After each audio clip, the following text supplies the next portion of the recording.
Olá, pessoal, boa noite. Igor do Gessuas aqui de novo para a nossa quarta trilha. Nessa semana eu nem me arrisquei a falar qual live que é, se era a oitava, se era a nona. Na semana passada eu já tentei fazer isso e errei. Então eu sei que a gente está agora na nossa quarta semana, na quarta trilha. Eu sei que tinha muita gente ansiosa por essa trilha, para a gente poder falar sobre a proteção social especial. Então, eu também estou muito ansioso aqui para poder bater esse papo, porque eu tenho certeza que hoje vai ser demais. Como de praxe, pessoal, para quem está aqui pela primeira vez, né? Se tiver alguém aí pela primeira vez hoje, manda uma mensagem aí, um hashtag cheguei hoje, para a gente saber quem está novo aqui também. Eu sei que tem muita gente que já participou com a gente nas outras lives. E é um momento de bate-papo, pessoal. O principal foco dessas lives que a gente tem feito é trocar experiência, trazer profissionais que estão aí atuando aí na assistência social aí nos diversos municípios aí do Brasil, para trazer um pouquinho do dia a dia deles nesse contexto da Covid, né?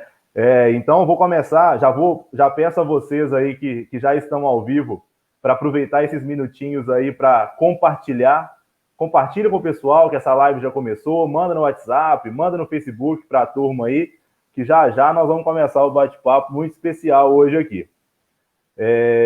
Como a gente falou nas últimas semanas, nos últimas lives, a gente está aqui, né, pelo Gessuas. O Gessuas ele não é só um sistema de gestão, só uma plataforma, um software de gestão, mas a gente tem também algumas outras iniciativas que o foco é compartilhar conhecimento e conteúdos.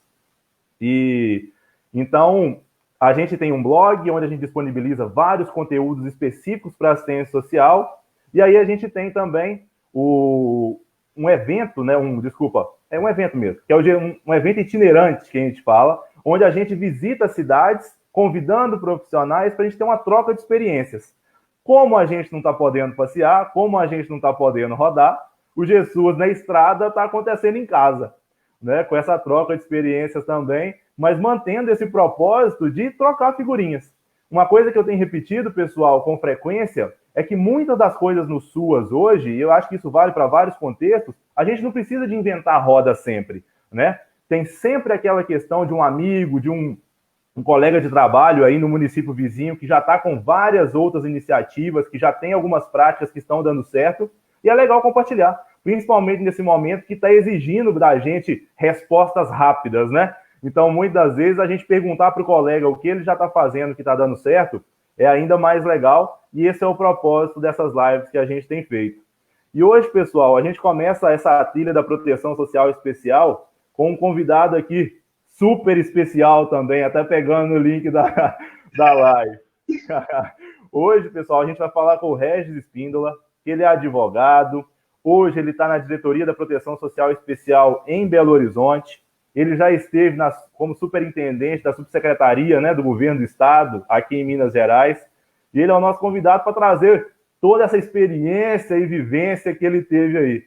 Quando eu leio, Regis, e brinco para lembrar da sua trajetória, até de quando eu te conheci lá em Pará de Minas, há não sei quanto tempo atrás, eu falo, Regis...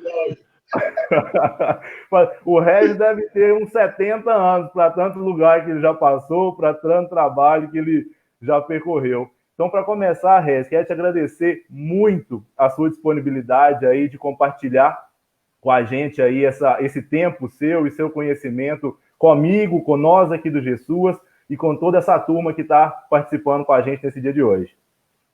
Eu que agradeço o convite. Primeiro, boa noite, né, a todo mundo que está aqui com a gente. Tenho certeza que vai ser um bate-papo bem legal mesmo, e a ideia é essa, né, assim, uma live mais...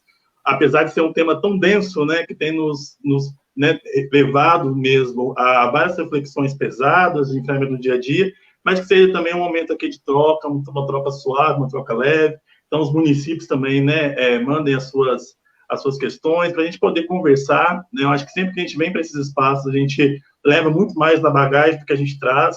Então, assim, é um momento também que, para mim, é muito prazeroso estar aqui, né, conversando com você, que a gente já se conhece há algum tempinho, né, Igor? É porque a gente começou a trabalhar cedo, é por isso, né?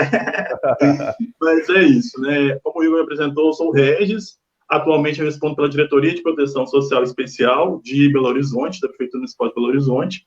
e sou advogado de formação, mestre em educação pelo FMG e especialista em políticas públicas de assistência social e gestão do SUAS. E a minha trajetória ela foi, né, basicamente, esse período todo na especial, né, começo lá no município de Pará de Minas, com uma equipe de referência que tinha lá da Proteção Social Especial, que depois se transforma, né, no CREAS do município, e aí depois eu tive uma passagem também no Socioeducativo, no Estado, na Secretaria Municipal de Pedro Leopoldo, fui secretário lá por um período, e na Secretaria de Estado, de Trabalho e Desenvolvimento Social na SEDESI, por onde eu tive aí, né, os 4 anos da última gestão, né, à frente da Superintendência de Proteção Social Especial. E aí, assim, né, embora, obviamente, né, o meu local de fala hoje é a Prefeitura de Belo Horizonte, eu acho que é importante, sei que a gente fala não só para Minas Gerais, fala para o Brasil inteiro, mas tanto que nos desafia falar da proteção social especial, principalmente num estado igual a Minas Gerais, que 92% dos municípios não tem a rede de proteção social instituída, né, então a gente está falando de algo que os municípios acabam que no dia a dia, né, tem o desafio da execução, mas tem também um desafio gigantesco, que é da não oferta, né? Então, assim, o que fazer, né? Como trazer elementos que possam dar proteção a esses usuários, sendo que os equipamentos não estão disponíveis em todos os municípios, né? E é uma realidade de Minas Gerais, mas é uma realidade do Brasil inteiro, a gente sabe disso. Então, falar da proteção social especial nos desafia duplamente, né? Nos desafia enquanto execução e nos desafia enquanto capilaridade.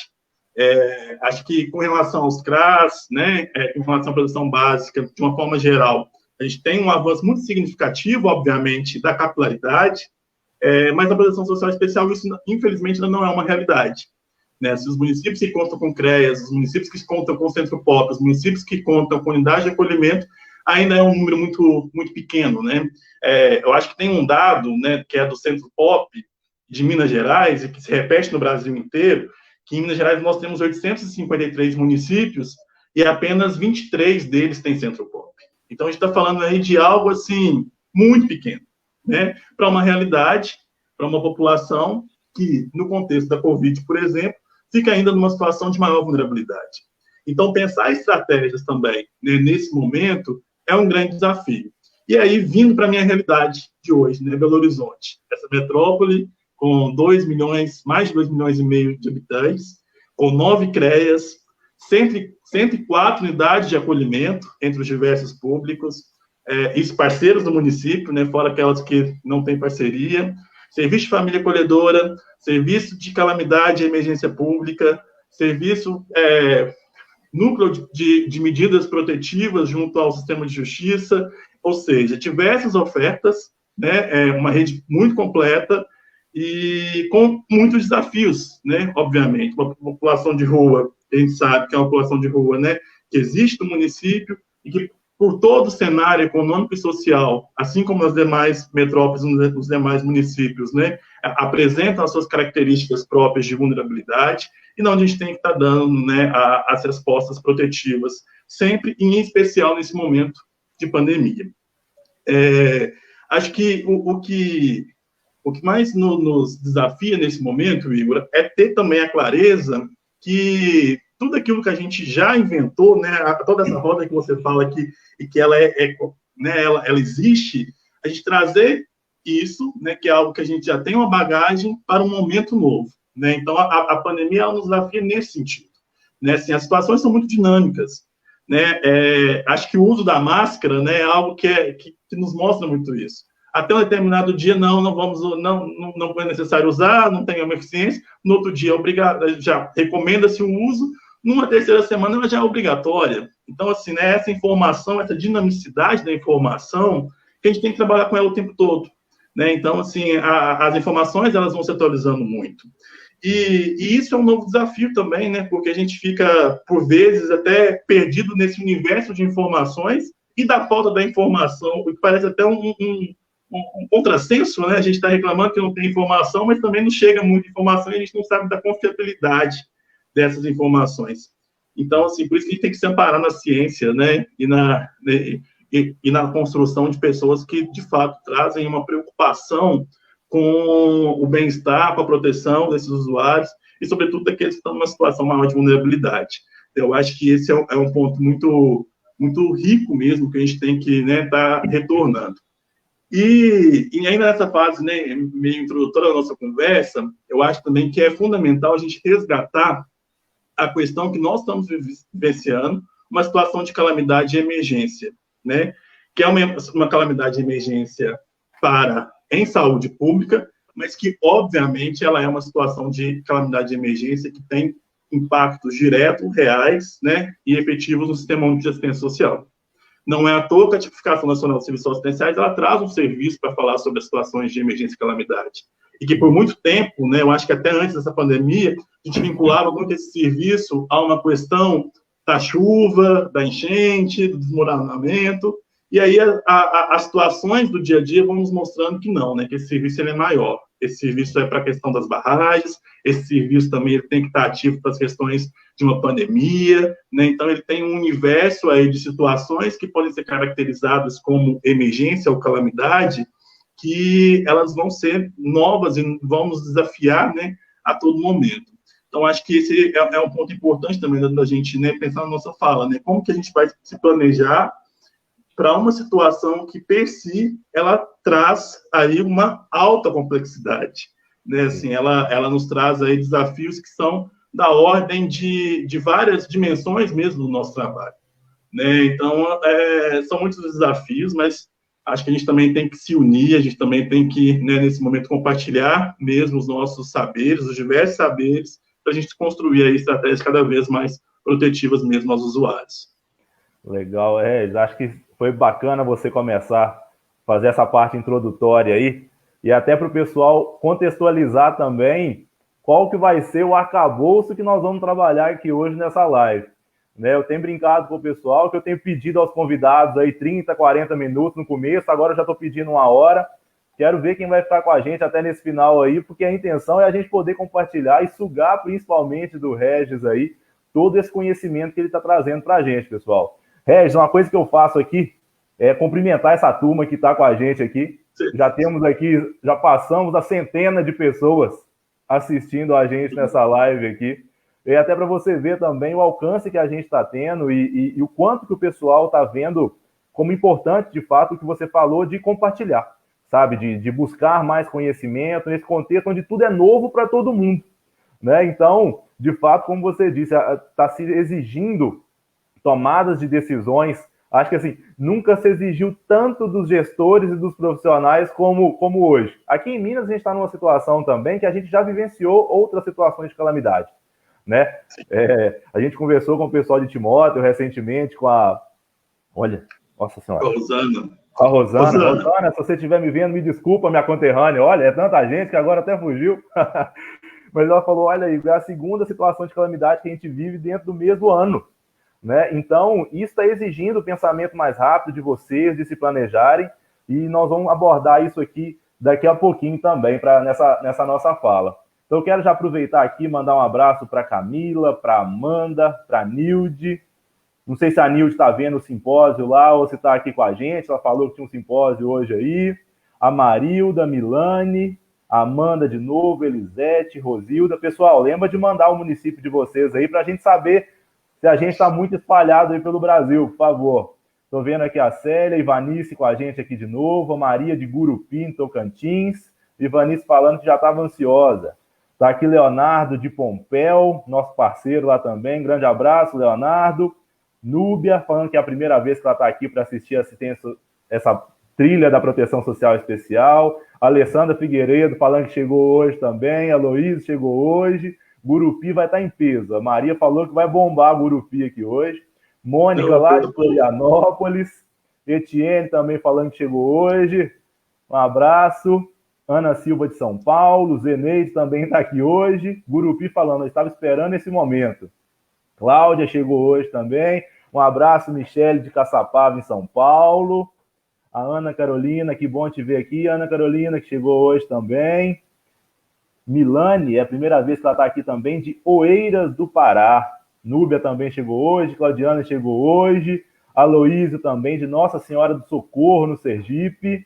A Adriana, Rosilda, Florianópolis, o Creias de Pompéu tá aqui, ó, Carla, Camila. Se bobear, vai ter gente que você conhece por aqui também, né? Ah, já tem, é bom demais isso. Dani Dorf, Creias Regional do Mucuri, Ô, coisa boa. Valesca, lá de Manaus, no Amazonas. Tupaciguara também está aqui com a Juliana. Camila é psicóloga e coordenadora do Centro Dia do Idoso de Mogi das Cruzes. Vamos falar do Centro Dia aqui também, e em Belo Horizonte também. Como está, Camila? Márcia de Juína, no Mato Grosso.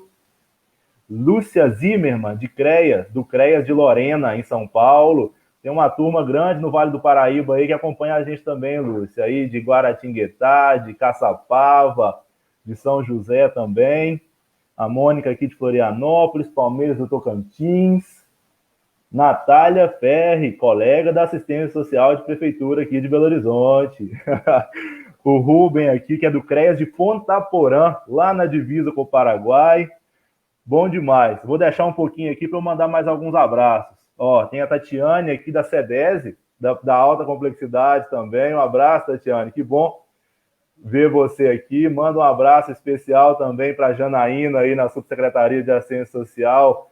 Tem feito um trabalho bastante legal aí também. Pessoal, estou feliz demais, assim, estou um pouco empolgado aqui da gente poder bater esse papo aqui, porque eu sei o quanto que vocês estavam buscando por essa live aqui, e eu sei que vai ser muito legal, tá? E aí, Regis, até antes da gente começar no que a gente já começou a pensar, de entrar numa etapa de planejamento, de como foi toda essa estruturação de Belo Horizonte, da proteção social especial para o enfrentamento da Covid, mas você falou, destacou um ponto sobre a importância da assistência social nesses momentos de calamidade, nesses momentos nesse contexto da pandemia. E eu fiz essa pergunta nas outras lives também, e eu vou fazer para você também. A gente, logicamente, quando olha para a pandemia, pensa na saúde, pensa na pandemia enquanto uma doença, né, que pode trazer uma doença especialmente. Então, muito do olhar da população está na saúde. Mas eu queria te mandar para você também o seguinte, cara, como que você vê, antes da gente entrar no planejamento e nos serviços, a importância da assistência social nesses contextos, sabe? No momento onde parece que os olhares se viram para a saúde, e aí, como eu tenho escrito em algumas hashtags aí, da gente trazer aí sua opinião sobre a essencialidade, de fato, da assistência social nesse contexto, cara. Como é que você vê isso aí? Só te responder, né? O pessoal que está aí, ninguém solta a mão de ninguém, viu? Então, todo mundo com a gente até o final também. E um grande abraço aí a todos os meus colegas que estão aqui, né? Tantos colegas da prefeitura, né? Vi algumas diretoras regionais, pessoal que trabalha comigo no diretor de produção especial, técnico do serviço. É muito bom estar com vocês, né? A gente poder conversar. Também pessoal da SEDESE, né? Que eu tenho um carinho muito especial, tive por um bom tempo. É muito bom, né? A gente poder compartilhar, né? Juntos dessa história dos ruas, né? E aí, Igor, assim, tentando te responder, cara, assim, acho que primeiro a gente tem que pensar qual é a nossa entrega, né? E a nossa entrega é proteção. E a proteção é proteção à vida, proteção é cuidado, proteção, né? Ela se materializa em diversas formas mesmo, né? De intervenção. E aí você pergunta assim, mas qual seria assim, essa importância da assistência hoje, né? A gente tem uma importância que ela é preventiva, nós temos uma importância que ela é de atuação, e nós temos uma importância que nós vamos descobrir ela junto, que vai ser do cenário pós-pandemia, né? Que eu acho que talvez também, a gente já tenha que começar a pensar sobre esse planejamento, né, do período pós-pandemia, né? Como que vai ser. E quando a gente fala da prevenção, né, eu acho que é um direito socioassistencial assegurado pela segurança afiançada da acolhida, a informação. E a informação não é algo pequeno, né? Eu acho que a informação ela é de fato um ato revolucionário. Então, quando a gente chega para uma população de rua, quando a gente chega para um usuário mais vulnerável, quando a gente chega para um idoso, informa ele sobre um direito, informa ele sobre o cuidado que ele deve ter para que ele consiga preservar a sua vida, que é sim um direito que está mais associado à saúde, mas que nesse momento a informação que perpassa a assistência vai poder levá-lo, né, a garantia desse direito, né? O que a gente está fazendo é um ato assim, né, revolucionário, sim, né? Informar não é pouco, não é pequeno, né? E todos os serviços trabalham com essa característica da informação, né? Seja uma informação com a questão mesmo preventiva ao Covid, seja a informação do ponto de vista do acesso a direitos, né? Do acesso ao direito à renda, né, emergencial, do acesso ao direito à segurança alimentar, do acesso ao direito às outras políticas públicas, né? Então, a gente tem aí um compromisso ético-político nosso, né? Que é dessa concretização mesmo das relações sociais.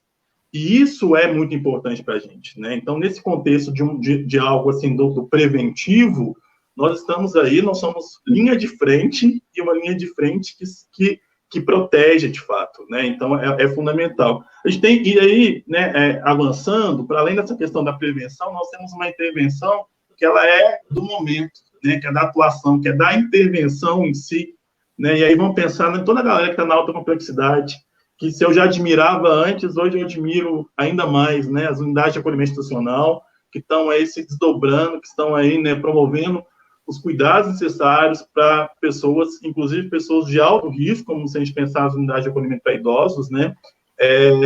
E que estão também aí, né, se desdobrando, se reinventando, criando alternativas dentro das unidades de acolhimento para garantir essa proteção. Então, a gente tem uma intervenção também que está acontecendo nesse momento.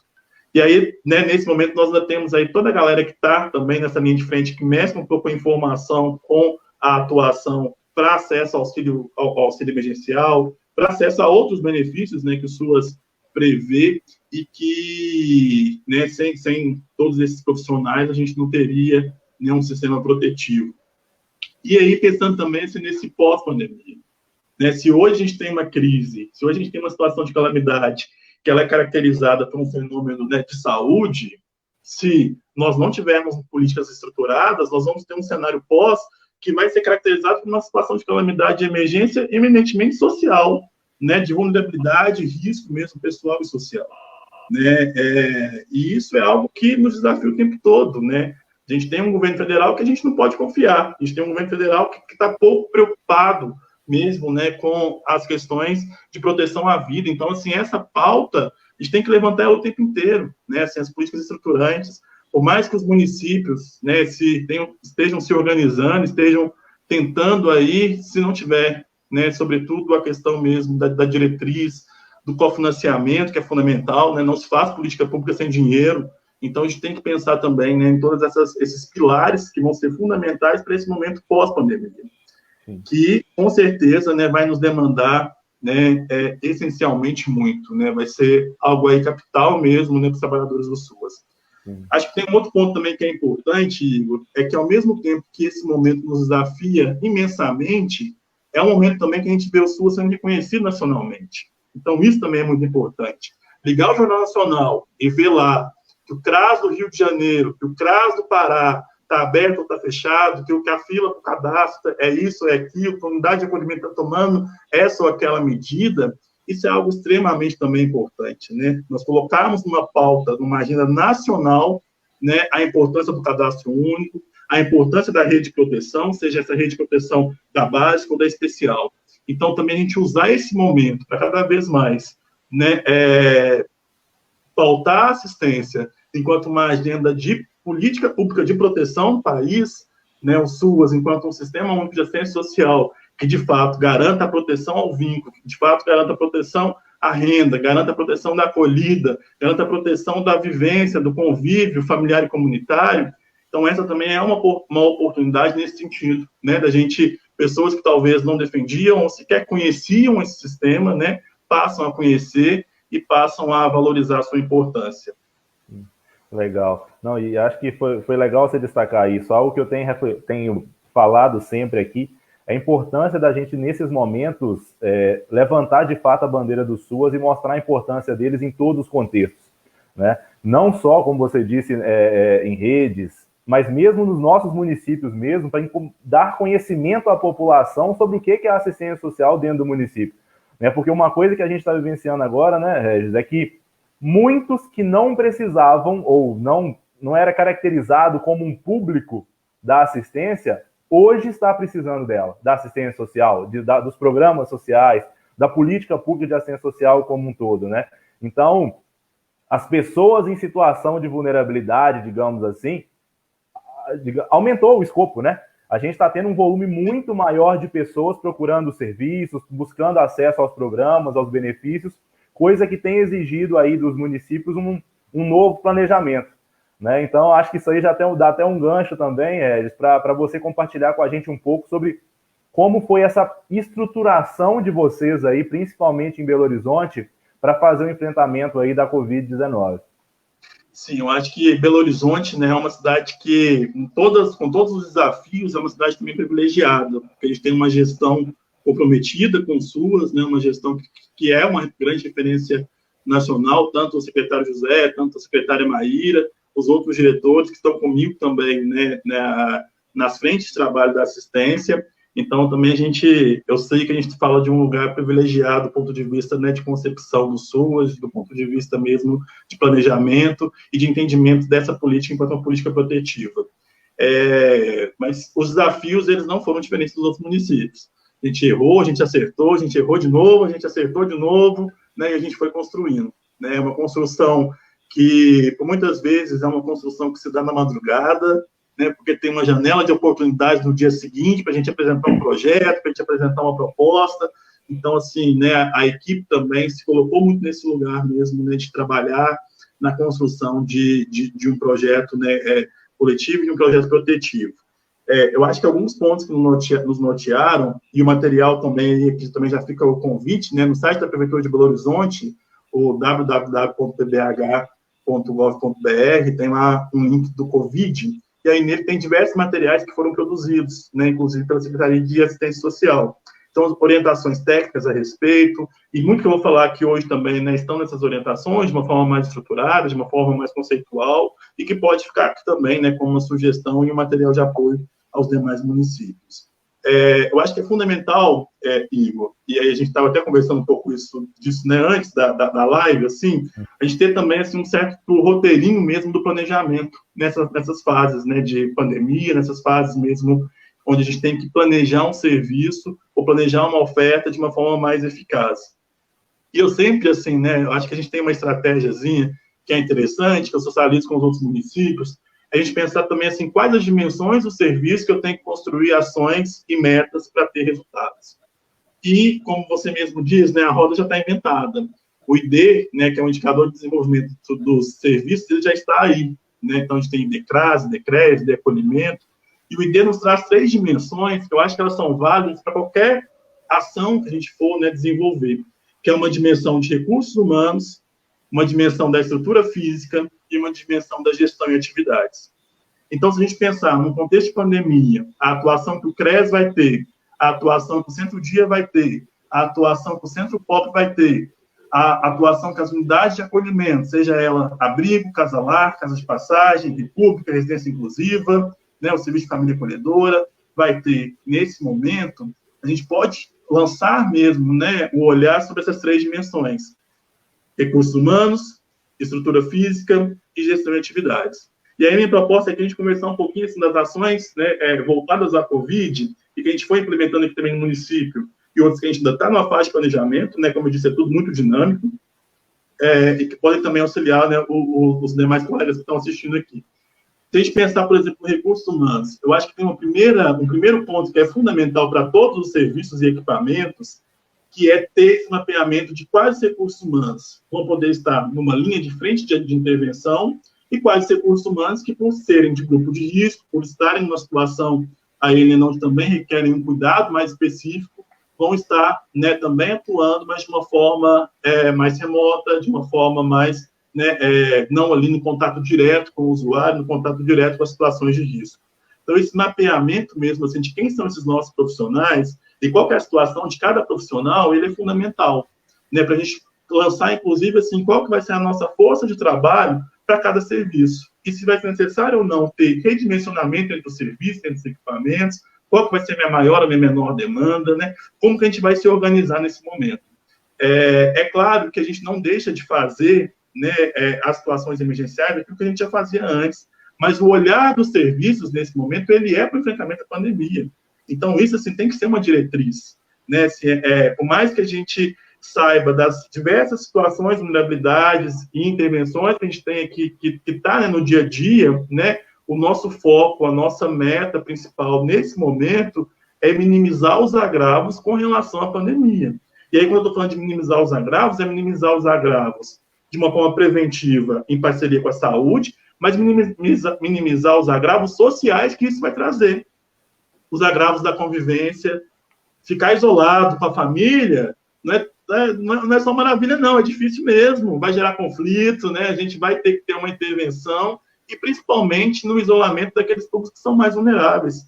Se eu tenho aí um idoso que já é atendido pelo PAEF por uma situação de negligência ou de abandono, nesse momento, ainda que remotamente, né, a minha intervenção, meu acompanhamento, meu monitoramento daquele indivíduo, daquela família, tem que estar ainda mais vigilante, né, porque ele já apresenta uma situação de negligência, um histórico de negligência, né, de abandono, de falta de cuidado, de falta de proteção. Então, o Estado tem que se apresentar, né, cada vez mais aí para ter também, né, essa oferta protetiva.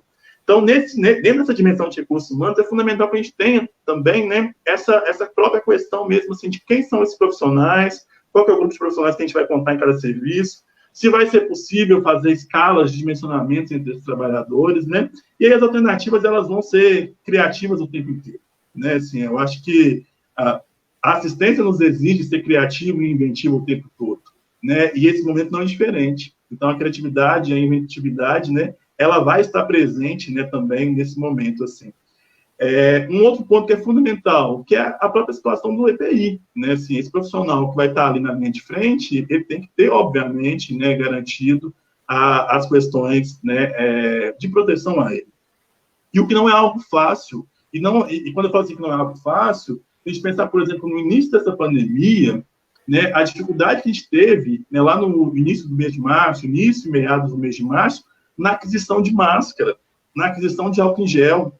Então, assim, não foi algo que foi simples, né, assim, e o trabalhador, obviamente, ele tem a total, é muito legítimo, é totalmente legítimo ele requerer do órgão gestor, ele requerer da gestão os equipamentos, né, necessários para a sua intervenção. Isso é uma pauta legítima, né, assim, e vamos ofertar proteção, mas vamos ofertar proteção também estando protegidos, né, então, assim, esse é um ponto que é fundamental. Um outro ponto também que eu acho que é bem legal, né, e da gente citar enquanto uma experiência que a gente teve, é a capacitação. É claro que não é o momento, a gente sabe disso, de fazer capacitação presencial, de fazer cursos, não, né, o momento requer outras formas, como essa da live de hoje, por exemplo, né, mas a gente teve aqui uma experiência que foi muito interessante, que foi com os Médicos Sem Fronteiras. Os Médicos Sem Fronteiras, a gente teve uma parceria com eles, e eles fizeram uma capacitação para as coordenações dos equipamentos de atenção à pop-rua, né, no sentido mesmo dos diversos cenários aqui, tanto de transmissão, tanto de cuidados desse profissional, quanto do uso do EPI, né? O EPI, ele é um equipamento de proteção, mas se ele for utilizado de forma equivocada, ele é um agente transmissor, né? Então, assim, isso tudo foi muito importante. São estratégias que a gente considera, né, que teve aí uma validade muito grande.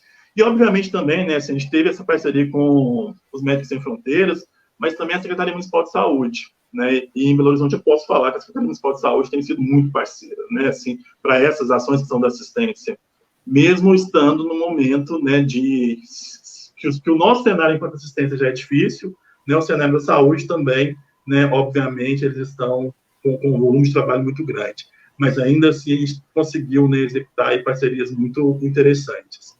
E aí a gente pensar também, Igor, que aí vai depender, né, muito assim de cada município, o que é possível, o que a sua legislação permite, o que não permite, mas nas escalas especiais de trabalho. Né? Se eu tenho um profissional de 30 horas, se eu tenho 2 profissionais de 30 horas, né, numa determinada unidade, será que e cada um trabalha aí 6 horas, né, um de manhã, um de tarde, será que a gente pode pensar deles trabalharem 3 dias, 10 horas, né, para diminuir essa circulação mesmo, né, de pessoas indo para a rua, de pessoas, né, se movimentando na cidade. Então, são questões assim que cada município também vai avaliar, né, o seu ordenamento jurídico, as entidades que são parceiras do município também vão estar avaliando a sua possibilidade enquanto escala de trabalho, mas que são aí instrumentos importantes também, né, para a gente estar ajustando e diminuindo a circulação, que é um ponto importante, mas garantindo a oferta também, né, continuada dos serviços.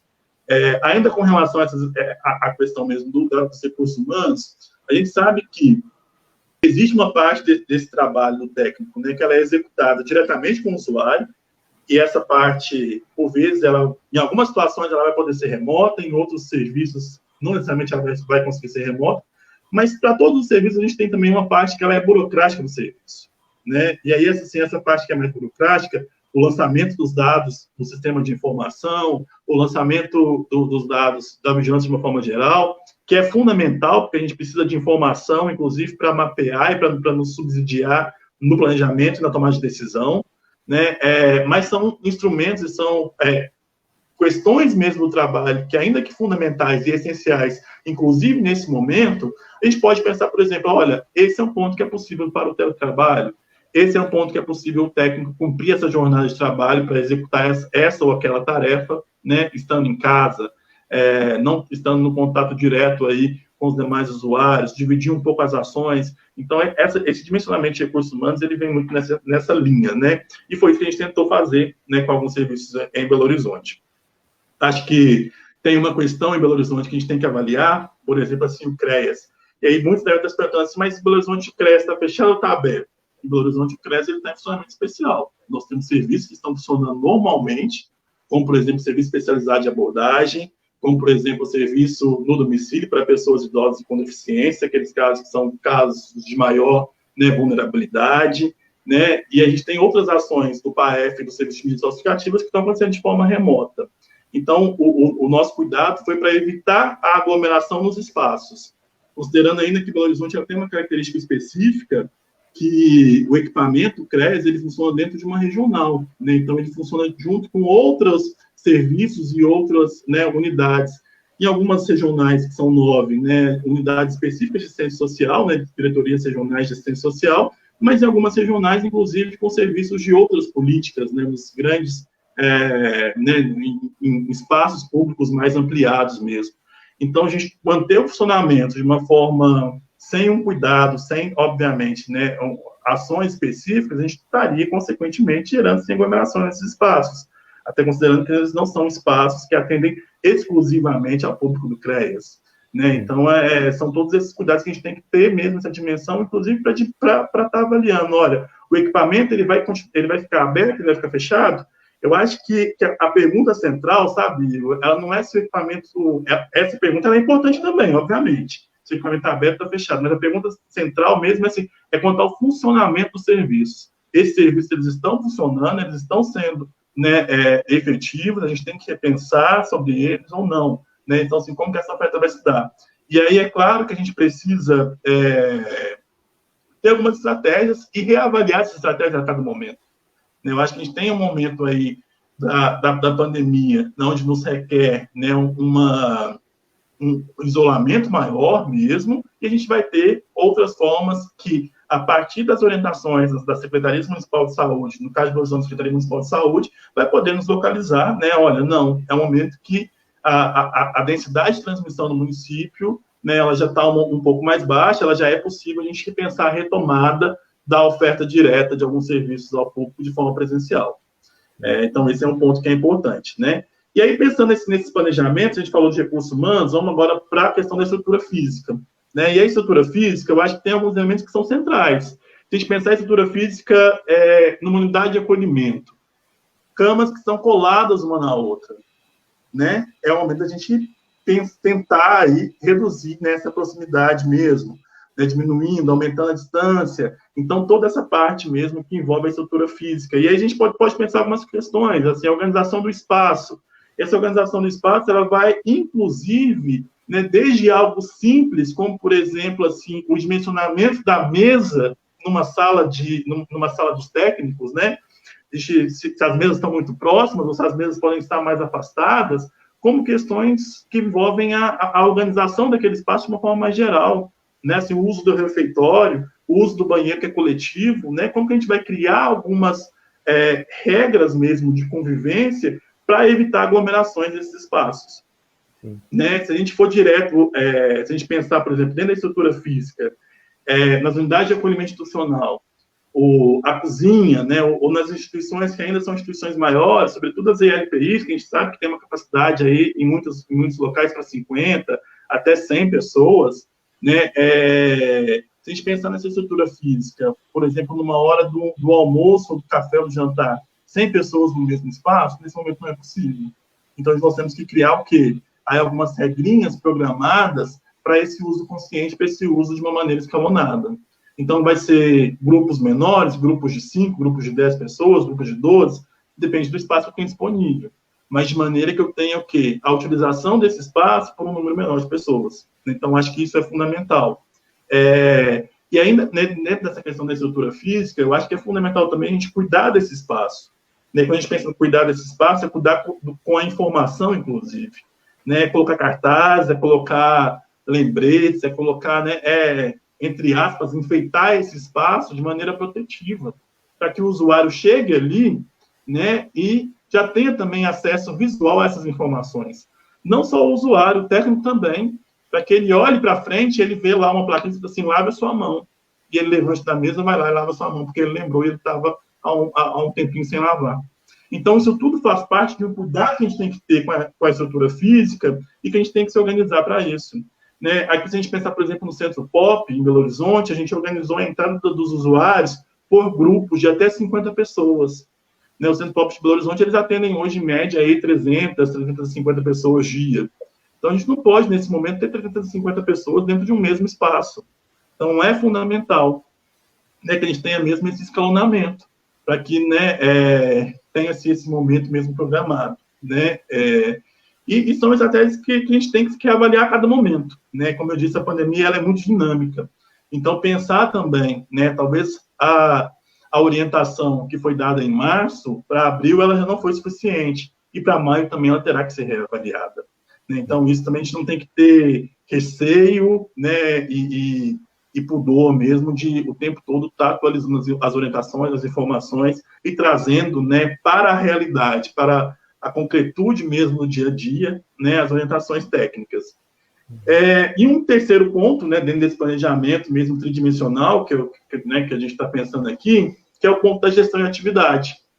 E aí, pensando nessa gestão de atividade, com relação, por exemplo, às atividades envolvidas. Obviamente, algumas atividades elas vão ter que ser revistas, Os grupos, as atividades coletivas e comunitárias, nesse momento, elas vão ter que ser, no mínimo, repensadas. Não dá para o CREAS fazer uma intervenção de uma forma coletiva nesse momento, colocando as pessoas em aglomeração. Mas isso também não impede ao CREAS que faça as suas ações comunitárias de forma remota, que também lancem aí mão, para as famílias que são referenciadas e para o território de uma forma geral, dos fenômenos da proteção social especial que podem estar se agravando nesse momento de isolamento social, como, por exemplo, a violência doméstica, como, por exemplo, a negligência, como, por exemplo, aí, as questões mesmo que envolvem o cuidado e a proteção daqueles públicos mais vulneráveis dentro de uma família. Então, a gente também trazer a pauta de uma discussão mais ampla sobre esses públicos vulneráveis é fundamental. E isso não necessariamente vai ser feito através do atendimento presencial, e individual. Não, assim, as equipes elas também podem criar estratégias, de terem mesmo, apoio de lideranças comunitárias, de terem apoio aí, de outros serviços que estejam em funcionamento no território, para que a gente possa também, trazer a pauta da proteção social especial, que pode estar sendo agravada nesse momento em função do isolamento. E com relação ao atendimento mais direto, é claro que a gente tem que organizar algumas ações, como, por exemplo, assim, esse acompanhamento. Qual que é o acompanhamento e qual que é a dimensão de proteção que aquele indivíduo precisa, quanto de proteção esse indivíduo precisa nesse momento. A visita domiciliar, por exemplo, ela não vai ser realizada em hipótese nenhuma? Eu não afirmaria isso. Assim, eu afirmaria que a regra é para não fazer, a regra é para a gente evitar a circulação.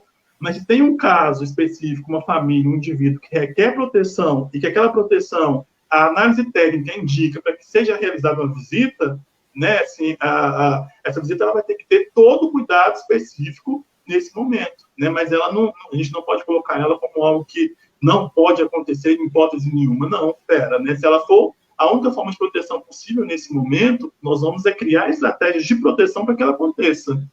Ela não pode acontecer da maneira que ela acontecia antes. Assim, por quê? Porque o cenário não requer, né, um reposicionamento mesmo, né, frente às questões. E o acompanhamento dos casos, Igor, né, assim, a gente pensar muito nesse acompanhamento remoto, que eu acho também, assim, é só acompanhamento remoto que está acontecendo em Belo Horizonte? Não, né, ele é o acompanhamento que está sendo priorizado nesse momento, né, mas como eu disse para você, né, para vocês, a gente tem serviços que estão funcionando, o serviço especializado de abordagem, por exemplo, ele está aí na rua todos os dias, né, de 8 da manhã às 10 horas da noite. O serviço de proteção do domicílio, ele está aí com cuidadores, né, que é um serviço que é ofertado pelo CREAS, né, em parceria aqui em Belo Horizonte com a APAI, e que ele está na casa das pessoas, né, mais vulneráveis, pessoas idosas, pessoas com deficiência, que tem as suas dependências agravadas pelas situações aí de vulnerabilidade e risco, né, e violação de direito, e que a gente tem esse cuidador, ele continua na casa dessa família, né? Então, assim, né, nem nos atendimentos eles não estão só de forma remota. Mesmo no caso do PAEF, no caso das medidas, nós temos situações mais específicas e pontuais, onde a equipe consegue fazer uma leitura de uma necessidade, né, de intensificação mesmo desse acompanhamento. E aí, né, seja ele utilizando da forma, né, que é possível, assim, né, desse trabalho remoto. E aí eu fico pensando assim, né, o trabalho remoto, ele não pode, obviamente, ser confundido com... Trabalho remoto não é só ligação, né? Assim, eu acho que a ligação ela pode ser uma das formas assim, desse trabalho remoto, obviamente, mas não é só isso, né? Quando eu tenho aí, eu posso usar de todo esse aparelhamento tecnológico mesmo, né? Assim, da ligação, da videochamada, às vezes, assim, né? Tem famílias que elas precisam ver o técnico ali, né? Assim, para sentir essa confiança, ainda mais com esse cenário todo que a gente tem aí de pessoas que estão utilizando desse momento para aplicação de golpes, né, com relação ao auxílio emergencial e outras situações. Então, essa relação de confiança estabelecida também entre técnico e usuários e famílias, em algumas delas você vai ter que lançar mão de outras estratégias, que seja a videochamada pelo WhatsApp, que seja, né, se a família tem uma condição de acesso a algum equipamento tecnológico, né, que seja por ele. Mas existe um acompanhamento, um trabalho remoto também, que vai se dar pelo monitoramento daquele território, né? Então, assim, o posto de saúde ele continua funcionando, a equipe de saúde da família, né, ou de saúde do domicílio continua funcionando. Nós temos um outro serviço de assistência que pode estar funcionando, as lideranças comunitárias que estão funcionando. Então, se eu tenho, né, que estão ali ativas no território, então, se eu tenho uma situação que requer uma proteção maior, né, assim, o técnico ele também deve se organizar para utilizar remotamente desses outros olhos que ele tem no território. Sensacional. O Regis.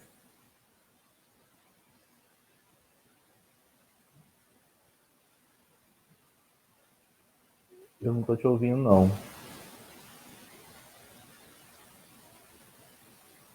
Será que é só aqui? Pessoal, me dá um alô aí, se vocês estão me ouvindo, ou não estão ouvindo nem a mim, nem ao Regis. Estão me ouvindo? Agora sim. Estão me ouvindo? Agora sim. Sim? Agora tá jóia. Vamos continuar? Vamos lá. Beleza, eu acho que eu parei do trabalho remoto, né, que a gente estava falando. Isso. Então, a gente pensar essa dimensão desse trabalho remoto também, né, enquanto esses outros olhos que a gente pode ter no território, né, que eu acho que é algo que é fundamental, que é algo que é muito precioso, e que diz ainda, né, de um trabalho remoto articulado com a rede. E tem um outro ponto que é fundamental, Igor, assim, no trabalho remoto, que é o registro dessas informações. Né, primeira coisa, a gente já falou lá no início, assim, que informação é algo que nos é muito precioso. Então, assim, não vamos diminuir o efeito, né, e o valor de uma informação para um usuário. E se eu fiz essa orientação, né, seja ela do acesso a algum tipo de benefício, seja ela da situação processual que aquela adolescente está vivenciando nas medidas socioeducativas, seja sobre os métodos mesmo de autocuidado e autoproteção que uma mulher pode, né, estar vivenciando ali no momento de violência doméstica, a informação de quais são os serviços públicos que estão abertos nesse momento, isso é fundamental. É fundamental que as famílias saibam quem é e qual que é o número de acesso ao plantão do Conselho Tutelar, quem é o defensor público e qual o telefone de acesso ao plantão à Defensoria Pública, ao Ministério Público, ao Sistema de Justiça, na especial, né, assim, com uma incidência ainda maior que na proteção básica, obviamente, as nossas questões, por muitas vezes, elas estão sob o viés da justiça. Então, a gente também ter acesso a esses plantões do Sistema de Justiça e comunicar aos nossos usuários, né, onde esses plantões funcionam, é fundamental. né? Se a gente pensar, por exemplo, muitos usuários eles estão acostumados, né, que já tem algum tipo de atendimento da Defensoria Pública, por exemplo, a irem na sede da Defensoria Pública, que nesse momento não necessariamente ela vai estar aberta, mas ela vai ter um telefone de plantão para os casos mais emergentes, né, mais emergenciais. E a gente também disponibilizar essas informações para os usuários, isso é algo protetivo. Isso é algo que compõe o trabalho remoto e que deve ser registrado. Deve ser registrado tanto nos sistemas de informação, deve ser registrado no prontuário desse usuário, né, deve ser registrado também nos relatórios, inclusive, que nós vamos estar demonstrando depois à rede, ao sistema de justiça, aquilo que foi feito no momento da pandemia. Porque nós não podemos correr o risco de, trabalhando muito, igual nós estamos nesse momento, chegar daqui a 2, 3 meses, queiramos que uma situação de normalidade, ter olhos, né, do sistema de justiça voltados para nós, como se a gente não tivesse feito nada nesse momento com relação às vulnerabilidades dessa família. E, então, assim, o registro, né, o preciosismo com o registro, ele é fundamental nesse viés. Acho que tem um ponto também desse trabalho remoto, Igor, que é fundamental e que deve ser revisado em parceria com a saúde, que é a mensuração dos casos, mesmo que são os casos de maior risco, né? Eu estava dizendo lá no início a questão com relação ao idoso, e aí também eu acho que isso vai ter um link muito bom com a questão do centro-dia e com o serviço no domicílio, né, de proteção às pessoas idosas com deficiência no domicílio, como é o caso de Belo Horizonte. Belo Horizonte também tem um centro-dia. Quais daquele grupo ali, né, de um determinado grupo de risco, quais são as situações que a gente precisa de uma vigilância maior em saúde, seja pelas questões ou pelas ausências, melhor dizendo, né, das situações protetivas no domicílio, quem são nesses usuários dessas famílias que requerem do poder público, nesse momento, uma proatividade maior do ponto de vista da intervenção e da orientação para a prevenção. Então, isso também é um ponto que é fundamental, né? E conhecer bem as estratégias locais de saúde, né? Assim, qual que é o dimensionamento, qual que é o fluxo do seu município, qual que é o fluxo? Se a gente pensar que população em situação de rua em Belo Horizonte, sabemos, obviamente, que tem uma concentração grande na região central, mas também existe população em situação de rua, obviamente, nas 9 regionais do município.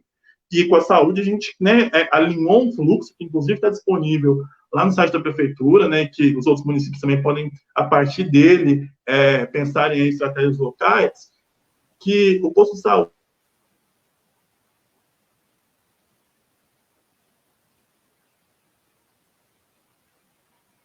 De novo, ficou mudo.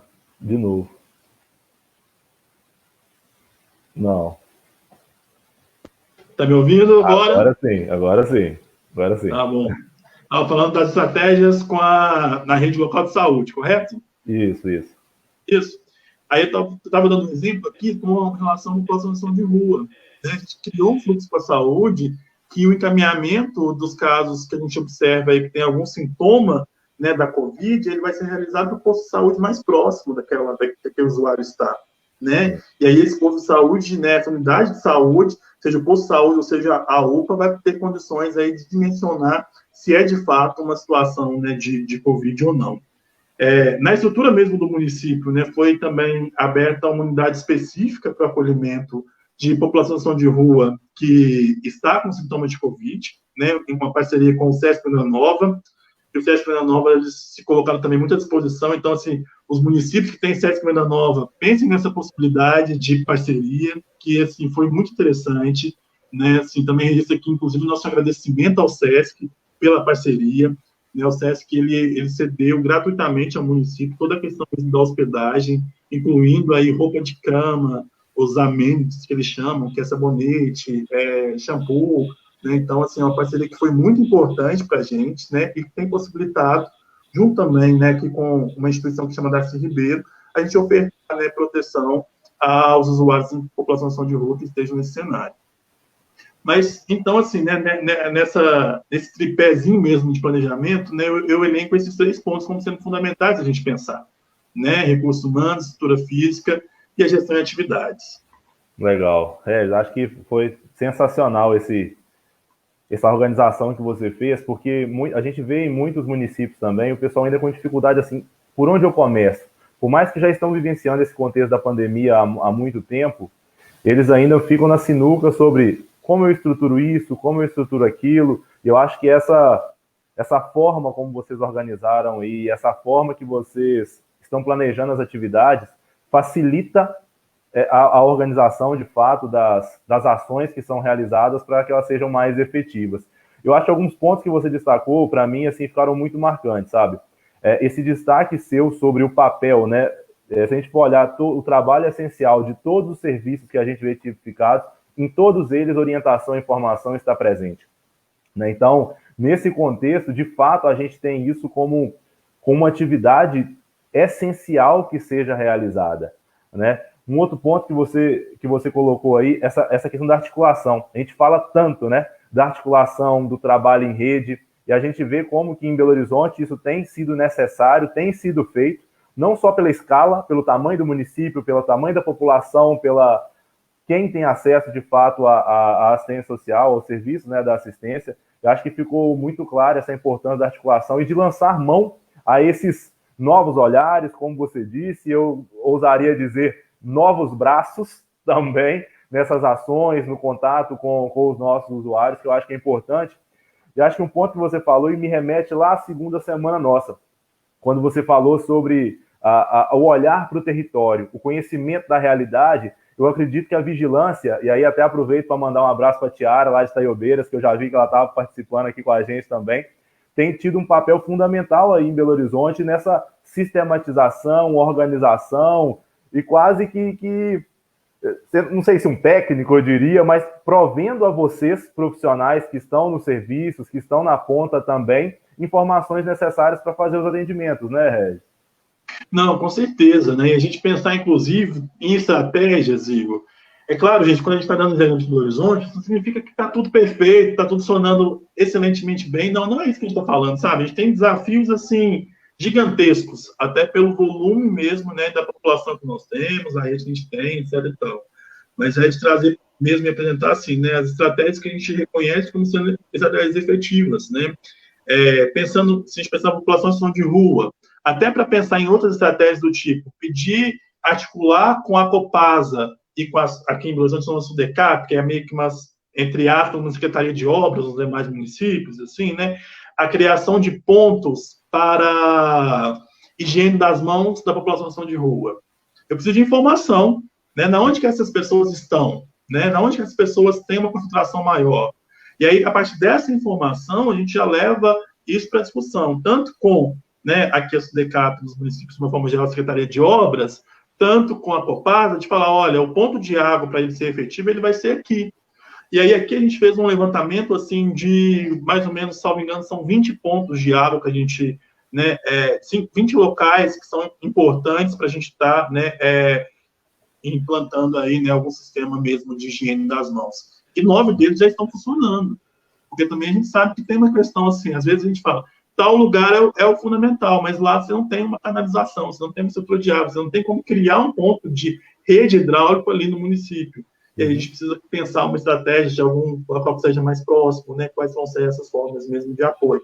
E isso tudo, assim, né, para uma ação que vai ser realizada lá pela Obras, ela parte, né? Ela parte dessa visão do território, desse tratamento das informações que é dado, né, pela vigilância, para que a gente consiga, né, devolver a informação de uma forma qualificada, né, ao serviço. Legal. Então, isso, sem dúvida, assim, é fundamental. E aí, pensando, inclusive, na dimensão mesmo do o que é necessário, né, a gente pensa... porque, no primeiro momento, né, eu acho que todo mundo pensa assim, Belo Horizonte, com a população de rua aqui, o número de população de rua que tem, precisa criar novas vagas. E aí é uma ação que, de fato, precisa ser feita. Com relação ao SESC Moreira Nova, foram 300 vagas. A gente teve também a implantação de uma unidade feminina, né, uma unidade de mulheres, esse ano, que, obviamente, também entrou nesse contexto de resposta, né, então, 50 vagas para mulheres. E, além disso, os acolhimentos que aqui funcionam na forma de albergue, né, assim, o acolhimento pernoite, que seria a casa de passagem, também a gente criou uma estratégia de ampliação de 150 vagas para eles, entendeu? Na parceria aí com pousadas do município, que a gente já estava pensando. Então, assim, no universo geral, são quase 500 vagas criadas, tanto para remanejamento de alguns espaços existentes, tanto para a questão, né, no caso da Covid, do isolamento. E isso são informações que a gente vai ter que ir avaliando a cada momento, né? Então, assim, todo dia de manhã, as 2 unidades, né, que trabalham nesse regime mais da pernoite mesmo, elas me mandam a relação das vagas, né? Assim, a gente observa que no mês de abril, a gente não teve nenhum dia que a nossa ocupação nessas 2 unidades mais específicas ficaram acima de 85%. Né? Então, assim, a gente tá ali mantendo. É claro que a partir do momento que isso for apertando de alguma certa forma, o município também, obviamente, tem que estar dando outras respostas. Sim. Porque o acolhimento, ele é fundamental. É claro que a gente defende o direito, né, ao acolhimento, assim como a gente defende o direito à moradia também no segundo momento, mas ele não é uma oferta que é vazia, não é o acolhimento em si apenas, né? Não é apenas disponibilizar a vaga. Tem todo um trabalho que é feito pelas outras equipes que são anteriores a esse momento do acolhimento e que eles são fundamentais, né? Assim, pensando na população de rua. E obviamente, né, a informação ela é fundamental nesse contexto. Legal. Vou aproveitar antes da gente avançar um pouquinho mais aqui. A gente tem gente de todo canto aqui, viu? Temos gente aqui de Brasília, de Guarujá, Arlete em Boa Vista, lá em Roraima, Cras de Santana do Paraíso, aqui em Minas. Aproveitar e mandar um abraço para a turma lá no Vale do Aço também, Flavinha, que trabalha lá em Santana do Paraíso também, Vila Velha, no Espírito Santo, Santana da Vargem, com a Zênia, coordenador de CREAS lá em Goiás, CREAS Noroeste de Goiânia, Marisete, Floripa aqui de novo, Centro Dia em Brasília, Carla Camila falando que já conhece o Regis quando passou pelas medidas socioeducativas, excelente profissional, estávamos aguardando essa live. Vanessa, psicóloga lá em Extrema. Eu estou até vendo uma pergunta aqui, Regis, eu vou anotar um comentário, eu estou passando aqui para ver se a gente vê algumas perguntas aqui para a gente poder passar por elas também, tá? Tem uma colega aqui pedindo para falar um pouco da relação da PSE com escuta especializada. Eu já vou até falar com a Raimunda. Raimunda, caso não dê tempo da gente entrar nas questões de escuta especializada, a não ser que a gente aborde um pouco disso quando entrar no serviço, porque eu sei que isso é um ponto que gera muita dúvida na turma ainda, mas vamos ver se dá para a gente passar por isso aqui, tá? Maiara, no CREAS de Pederneiras, Célia de BH, Lisiane de Cariacica, Evandro de Belém do Pará, Ana de Volta Redonda, Rita de São Paulo, Josi da Fé a Paz de São Paulo, Carolina, essa aqui na última live falou que inclusive tinha trabalhado contigo, Carolina Cambraia, grande Regis, saudades. Carolina querida.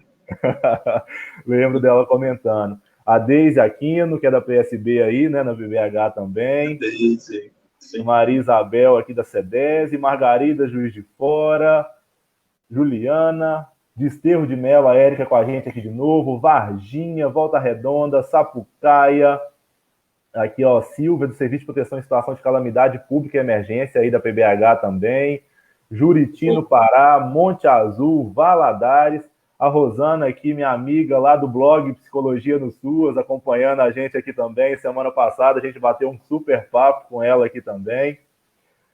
Miriam lá de Ponta Porã, já falou. Deixa eu ver aqui, pessoal. Deixa eu ver se eu pego alguma pergunta aqui. Paula da CEDES, Soledade no Rio Grande do Sul, Garanhuns, Pernambuco. Espera aí, deixa eu chegar alguma pergunta aqui.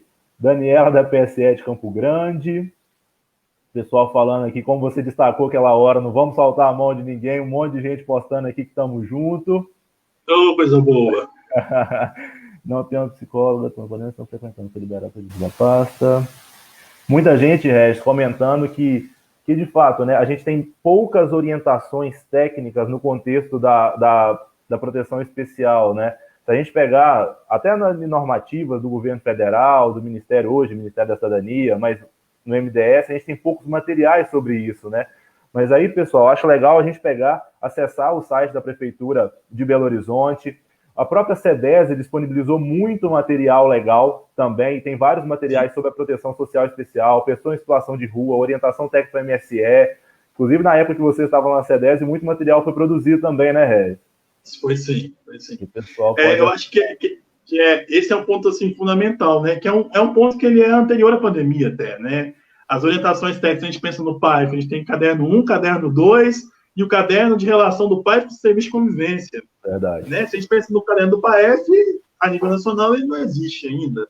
né? Então, assim, a gente tem um desafio aí na especial que ele é anterior à pandemia e que, obviamente, ele se agrava no contexto da pandemia. Sim. Porque, né, as orientações não estão de forma tão clara. E tem um outro ponto que nos desafia muito, sabe, Igor, que é da relação também territorial que a especial ela tem uma necessidade maior com o sistema de justiça. Né? Então, esse sistema de justiça que é dividido por comarcas, onde um juiz fala A, o outro juiz fala B, e no meio desse A e B fica o técnico, a equipe de referência, o gestor ali, né, tentando criar estratégias mesmo de proteção. Então, assim, né, é importante também a gente localizar, né, que essa carência, entre aspas, de orientações, ela também se dá, né, por um próprio amadurecimento da política que a gente ainda está construindo, né, que é algo que é recente, né, né, a gente pensar em CREAS, nós estamos falando de equipamentos aí que o CREAS mais velho do Estado, enquanto o CREAS mesmo, ele deve ter, aí, se tiver 15 anos, né, tantos e tantos CREAS que são da expansão 2012, 2013, então, assim, que é a grande maioria no Estado, então, que a gente está falando de CREAS que tem 6, 7, 8 anos de funcionamento, né, então, assim, é uma construção também, né, a saúde, os equipamentos da saúde, os equipamentos da escola, né, escola, eu sempre falo isso, né, escola é uma instituição milenar, né, CREAS e CRAS é uma instituição que é pós-século XXI, é uma instituição, né, de 2004 para frente com a PNAS, então, assim, é algo que é recente também nesse sentido, mas que obviamente também não nos tira a responsabilidade, né, de escrever sobre, de fazer as orientações. Como você disse, né, eu acho que tem as orientações que o município também, né, nós vamos criando, e isso é algo que é fundamental, né, às vezes os municípios também, a gente fica nesse movimento, né, eu hoje trabalho em município hoje, uma metrópole, mas já trabalhei em município de um porte menor, como Pedro Leopoldo, como Pará de Minas, e para os municípios menores, a gente fica com uma carência, às vezes, muito maior de orientações que venham do Estado, orientações que venham da União, né, do governo federal, para dar as diretrizes. E que é fundamental, né? Assim, eu acho que o Estado e a União têm um papel predominante mesmo de orientação, de dar diretrizes, mas que é também importante assim, que os municípios também organizem as suas orientações a respeito, né, os seus fluxos, né? Isso é algo que é fundamental. Ainda mais nesse contexto da pandemia, né? Assim, né? Qual que é a articulação que a gente vai ter com a saúde? Qual que é a articulação que nós vamos ter com a segurança alimentar, né? Com uma outra política que tem no município que a gente está observando que é fundamental estar se aproximando.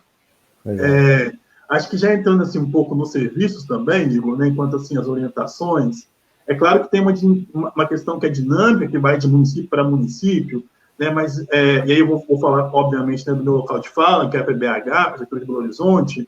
Né, existe um ponto, né, assim, com relação, por exemplo, às medidas socioeducativas. As medidas socioeducativas aqui em Belo Horizonte, elas funcionam a partir, né, que tem o Centro Integrado de Atendimento ao Adolescente, autor de arte profissional. Eu sei que ele não existe, né, na grande maioria dos municípios, mas então, né, é um local onde está concentrado mesmo, né, a prefeitura, o judiciário, né, a defensoria pública, Ministério Público, delegacia, então estão todo mundo no mesmo prédio, né, que já faz esse atendimento inicial desse adolescente. E é claro que lá também está com ressalvas, né, mas para além de uma característica que é do próprio município, né, de um trabalho, de um plantão lá que é especial e tal, eu queria chamar assim, a atenção para quem é de Minas Gerais, né, a portaria do TJ 963 de 2020, né, que ela traz também algumas orientações com respeito a prazos, com respeito, né, aos relatórios, como que vai se proceder nesse momento, né, assim, e para quem é dos outros estados, que também tentem buscar, né, nos seus respectivos estados aí, se teve alguma orientação específica. E aí, complementando, Igor, eu chamo a atenção, assim, dos meus colegas advogados também, né, dos CREAS, né, o tanto que a gente tem um papel fundamental nesse momento de dar esse arcabouço mesmo de orientações, inclusive jurídicas, da relação do serviço com o sistema de justiça, daquilo que está sendo, né, divulgado pelo sistema de justiça. Né? Então, assim, né, os advogados também, a gente tem um papel que é fundamental nesse momento, né, de traduzir um pouco nessas orientações, dessas normativas, do ponto de vista do sistema de justiça, para a sua aplicabilidade no mundo real do serviço. Né? Então, assim, quando eu estou falando de uma suspensão de um prazo, eu estou falando que o PIA do adolescente ele deve constar as atividades que foram desenvolvidas durante o período, né, de atendimento remoto, né, isso vai requerer, inclusive, desse profissional do direito, né, as orientações necessárias, né, assim, o PIA que era para ser entregue em 15 dias, se o judiciário está fechado, como é que eu vou fazer com esse PIA? Né, o que eu vou fazer? Eu vou reiterar, depois comunicar uma justificativa? Então, é fundamental que leiam-se as orientações que foram, né, expedidas pelas portarias, né, das comarcas ou do TJ de cada estado, para que também estejamos atentos, né, a isso, porque senão daqui a pouquinho vai chover de ofícios, requisições, solicitações aos serviços, né, para a gente estar dando explicações aí sobre aquilo que estava sendo feito ou não sendo feito nesse momento. Então, isso é importante. Nesse sentido, a gente fez uma orientação também específica para o serviço de mídias socioeducativas, né, assim, pensando nessa dimensão desse trabalho. E pensando ainda também, né, assim, que existe algo de um acompanhamento remoto que está para todos os adolescentes em mídia socioeducativa, mas é óbvio que a gente tem adolescentes que estão numa situação de vulnerabilidade maior. E que aí, para esses adolescentes, o meu acompanhamento tem que ser ainda mais próximo. Né? Então, assim, se para os adolescentes, de uma forma geral, e aqui eu não vou quantificar a ligação não, tá, gente? Mas, assim, só um exemplo, uma brincadeira. Se para os adolescentes, de modo geral, a gente vai estar fazendo um contato remoto por semana, talvez vai ter um adolescente específico, eu vou ter que fazer um contato com ele por semana, um contato com a família dele, um contato com uma pessoa de referência, um contato com o posto de saúde, e aí esse trabalho remoto ele vai se dar numa dimensão aí, né, de pelo menos 5 pessoas que eu tive que contactar para ter informações e garantir minimamente a proteção daquele adolescente naquele momento.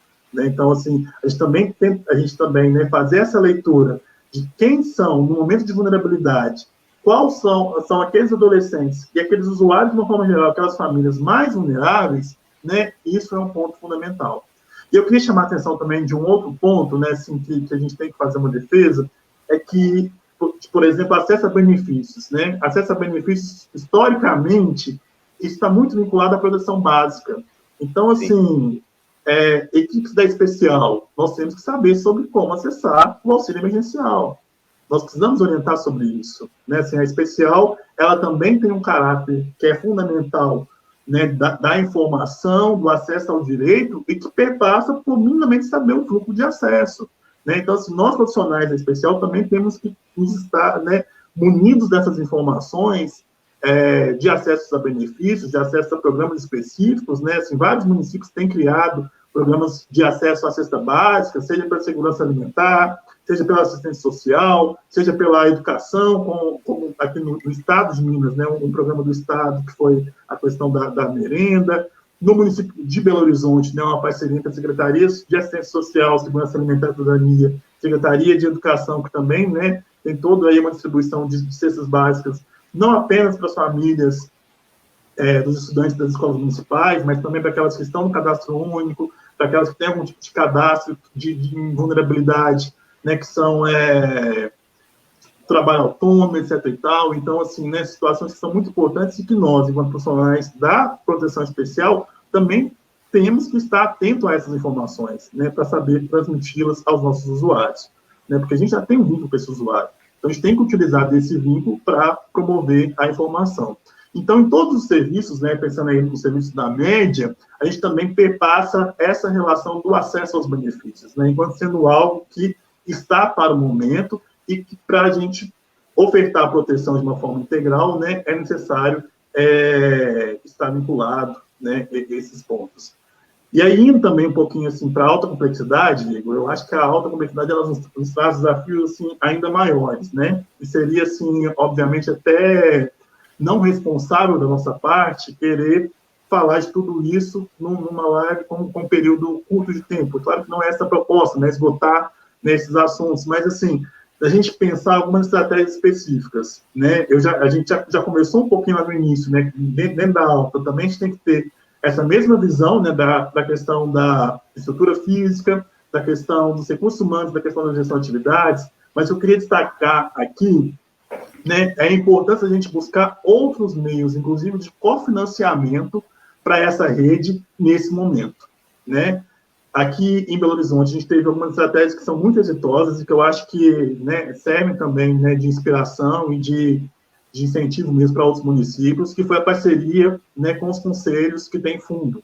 Então, o Conselho Municipal de Direito da Criança e do Adolescente, né, ele, a partir das deliberações do Conselho Municipal de Direito da Criança e do Adolescente, cada unidade de acolhimento de criança e adolescente do município de Belo Horizonte recebeu R$30 mil para estar, né, possibilitando mesmo o acesso a EPIs, a substituições daqueles funcionários. E aí, quando a gente fala de substituição de funcionário, obviamente que nós não estamos falando de demissão, né, nós estamos falando daquele funcionário que teve que ficar afastado em determinado momento, mas que ele teve que ter a cobertura da sua atividade, né? Então, assim, esse recurso, ele vem, né, para ser utilizado justamente nesses pontos, né, pontos onde o momento, a parceria atual vigente, com os recursos atuais vigentes, talvez possam não ser suficientes para, né, suprir todas as demandas, e aí, né, os recursos do Fundo Municipal da Criança e Adolescente vieram para estar dando esse suporte. E aí também fica aqui o agradecimento, né, muito especial ao Conselho Municipal de Direito da Criança e Adolescente de Belo Horizonte. A mesma coisa com relação aos idosos, né, o Fundo Municipal do Idoso também, ele fez uma destinação para a assistência social, né, aqui em Belo Horizonte de quase R$3 milhões, né, então, assim, foi muito importante. Cada unidade de acolhimento para idosos em Belo Horizonte, ela recebeu um valor de referência, né, de R$3 mil por idoso acolhido. Então, antes de pensar em um cenário de uma unidade que tem 20 idosos, ela recebeu R$60 mil, né, de valor para estar aplicando, né, nesse momento da pandemia, com as ações de proteção. E aí fica, né, também, né, esse convite aos municípios para que dialoguem sobre essas possibilidades, né, no seu âmbito, né. Tem recurso no Fundo Municipal de Direito da Criança e do Adolescente, é possível acessar, né, é uma questão emergencial, então, assim, não vai poder ter todo aquele rito, obviamente, respeitado as questões legais, obviamente, né, mas, assim, o rito ele vai ter que ser mais simplificado e agilizado, né, para que possa se ter acesso mesmo, né, a essas outras formas de cofinanciamento. E aí, pensando na complexidade ainda, Igor, eu não poderia deixar de citar também a portaria do Ministério da Cidadania, 369/2020, de 29 de abril, então, uma portaria bem recente, que ainda nos está um pouco confusa, né, assim, acho que é uma estratégia, claro que é importante, a gente precisa desse cofinanciamento, né, muito mesmo, né, e é claro que a ação de cofinanciar os municípios, né, é uma obrigação da União, né, mas que a gente reconhece também, obviamente, né, a importância nesse momento, mas a gente precisa também de uma portaria que ela seja, né, construída um pouco mais coletivamente, nesse sentido, né, de traduzir melhor as demandas dos municípios, né, e como que a gente vai poder utilizar. É claro, também não estou aqui fazendo estou fazendo sim, né, alguma avaliação, obviamente, mas assim, né, mas é mais no sentido também, assim, sei que, né, reconheço que tem um período pequeno da publicação dela, né, então talvez ainda pode estar vindo aí outras orientações, mas é porque a situação requer uma urgência, né, na informação, inclusive, e no acesso a esse recurso para garantir mais proteção aos usuários que estão nos municípios, né, e isso nos traz importante. Que está ainda, com relação aos acolhimentos, né, e aí é para o Brasil inteiro, né, quem não tiver tido ainda acesso, né, eu peço que joga lá no Google, que vocês vão ter acesso, que é a recomendação conjunta número 01 do Conselho Nacional de Justiça, do Conselho Nacional do Ministério Público e do Ministério, né, da Mulher, da Família e dos Direitos Humanos. E aí essa recomendação conjunta, ela traz um pouco sobre os cuidados com as crianças e adolescentes em medidas protetivas, inclusive orientando os juízes, né, orientando o sistema de justiça para estar priorizando algumas formas, né, O acolhimento em si, ele já é emergencial, ele já é excepcional, nós sabemos disso, né, mas que nesse momento seja ainda mais excepcional, né? Então, assim, quais as outras estratégias que podem ser utilizadas? E a recomendação, ela traz um pouco disso, né? Assim, claro que eu não vou detalhar a recomendação aqui, né? A gente não teria nem tempo para isso, mas, por exemplo, daquelas famílias que já estão com pedidos técnicos de reintegração familiar, né? Ou para convivência com família extensa, família substituta, onde já tem uma análise técnica para esse encaminhamento, né? É fundamental que os municípios façam as articulações com a Defensoria Pública, né, da comarca, ou com o advogado que faz o papel ali né, do defensor no processo do adolescente, para que a gente garanta que esses atos eles sejam em caráter liminar, né? Assim, já existe uma análise técnica indicando para aquilo. Então, o rito jurídico de um procedimento que ele é mais burocrático, mais demorado, ele tem que ser agilizado nesse momento. Se existe possibilidade dessa criança ir para a convivência com a família extensa ou com a família substituta, sendo que já existe todo um estudo técnico indicando para isso, né? A gente precisa agilizar isso. E a recomendação 01, ela nos dá um pouco, né, desse embasamento legal para que as equipes possam propor ações como essa. Acho que isso é fundamental, né? Se a gente pensar, acho que todo mundo vai lembrar aqui que foi muito divulgado na mídia a questão mesmo do socioeducativo mesmo, né? Nas medidas socioeducativas de internação e de semi-liberdade.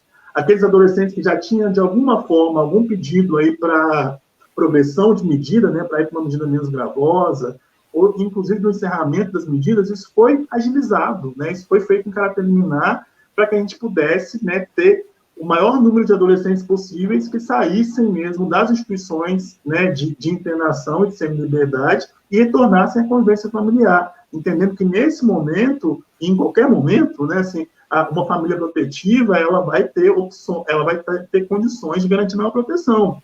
E a gente tem que ter esse mesmo movimento também com relação ao acolhimento, né, às medidas protetivas. Então, se a gente já tem famílias, né, já tem possibilidades ali de proteção, a gente não pode ficar de maneira nenhuma, né, dando uma morosidade e não nos fazendo nesse papel mesmo, né, de cobrar, inclusive, o sistema de justiça, a agilidade com relação aos prazos, né, dessas crianças. E a recomendação é muito boa nesse sentido. Ela também traz, né, para aqueles municípios que têm família acolhedora, né, assim, a possibilidade dessa transmissão mesmo, né, dessa transição de adolescentes, né, que a gente possa sensibilizar essas famílias a receberem adolescentes, crianças nesse momento, né. Então, é um ponto que é fundamental. E que, né, eu também está trazendo aqui enquanto destaque na alta complexidade. Ótimo. Eu vou até... eu vi que várias pessoas perguntaram, pediram orientações normativas. Eu vou combinar com o Regis, pessoal, de eu pegar com ele essas sugestões de orientações, essas notas técnicas, essas portarias, resoluções, todo esse documental que ele citou aqui, e a gente compartilha com vocês posteriormente, tá? Acho que talvez esse é o melhor caminho, vai ser disponibilizar lá no nosso blog, porque aí fica mais fácil de vocês acessarem, a gente faz um compilado de tudo isso que o Regis trouxe aqui. Ô Regis, eu queria fazer umas perguntinhas que eu peguei do pessoal aqui, até fazendo um gancho breve com os serviços aqui. A Dani, quer ver? Deixa eu ver uma pergunta aqui, até para fazer um gancho com o serviço que você está citando.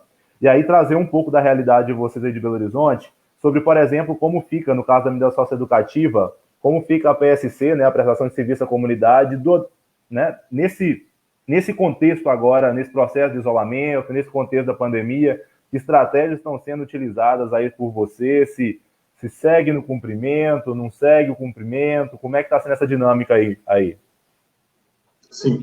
Com relação à PSC, eu acho que o primeiro ponto também que eu queria localizar é que antes da gente tomar esse encaminhamento, foi feita uma reunião com o juiz titular da vara infracional e o promotor também, né, que é o responsável pelo Ministério Público da Infância e Juventude, a infracional, onde a gente tem, assim, uma ata de uma audiência, de uma reunião, né, com a gestão municipal das medidas socioeducativas do sistema de justiça.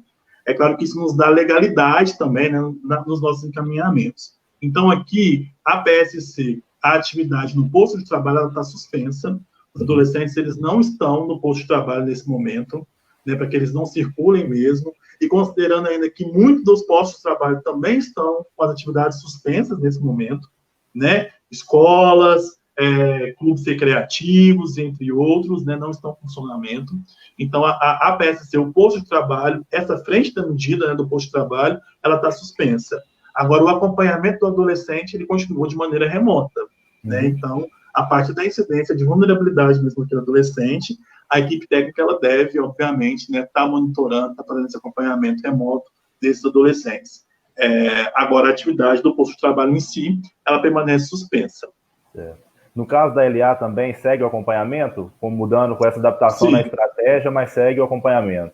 Sim, no caso da LA, segue com acompanhamento, né, acompanhamento remoto, e no caso da LA, a gente tem um número pequeno de orientadores sociais voluntários, né, que a LA também ela traz essa possibilidade, né, de, para além do técnico de referência do serviço, ter alguém na comunidade que seja uma referência positiva para esse adolescente, onde, né, o serviço media um pouco o contato entre esse adolescente e o orientador voluntário, o orientador social voluntário.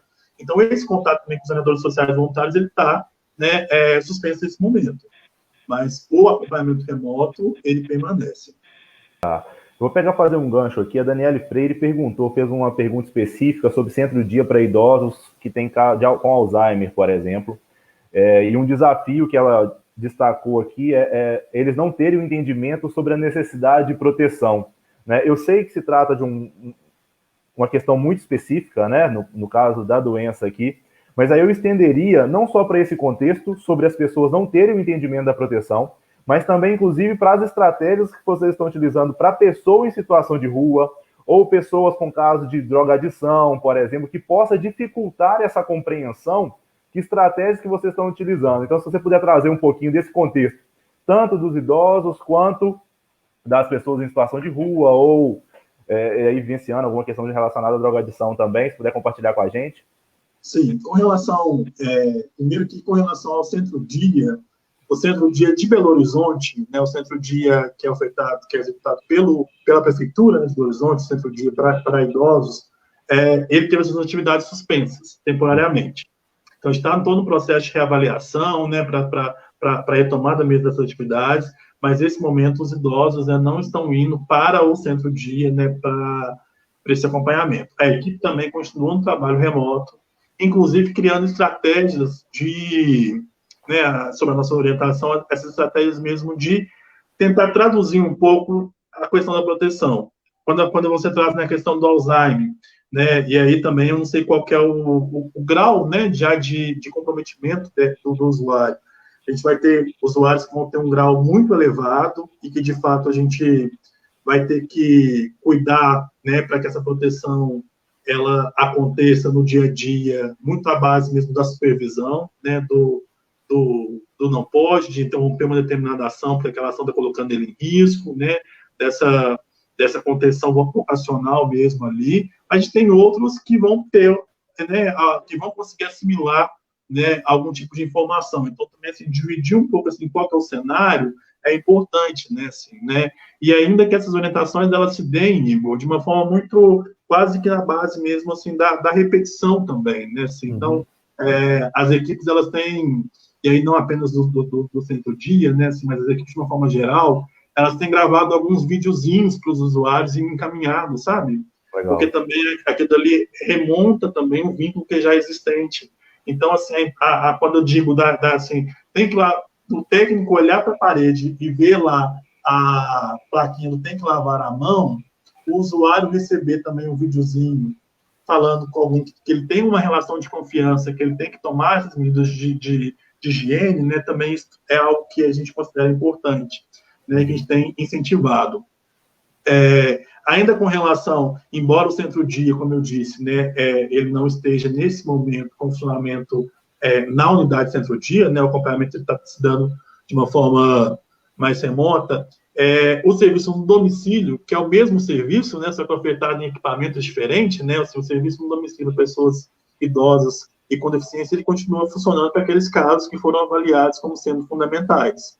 Então, assim, nesses casos, a gente tem, né, essa incidência também, né, dos cuidadores, sobretudo, e também da equipe de referência de nível superior, né, de estar orientando as famílias, de estarem orientando, né, com relação aos próprios espaços.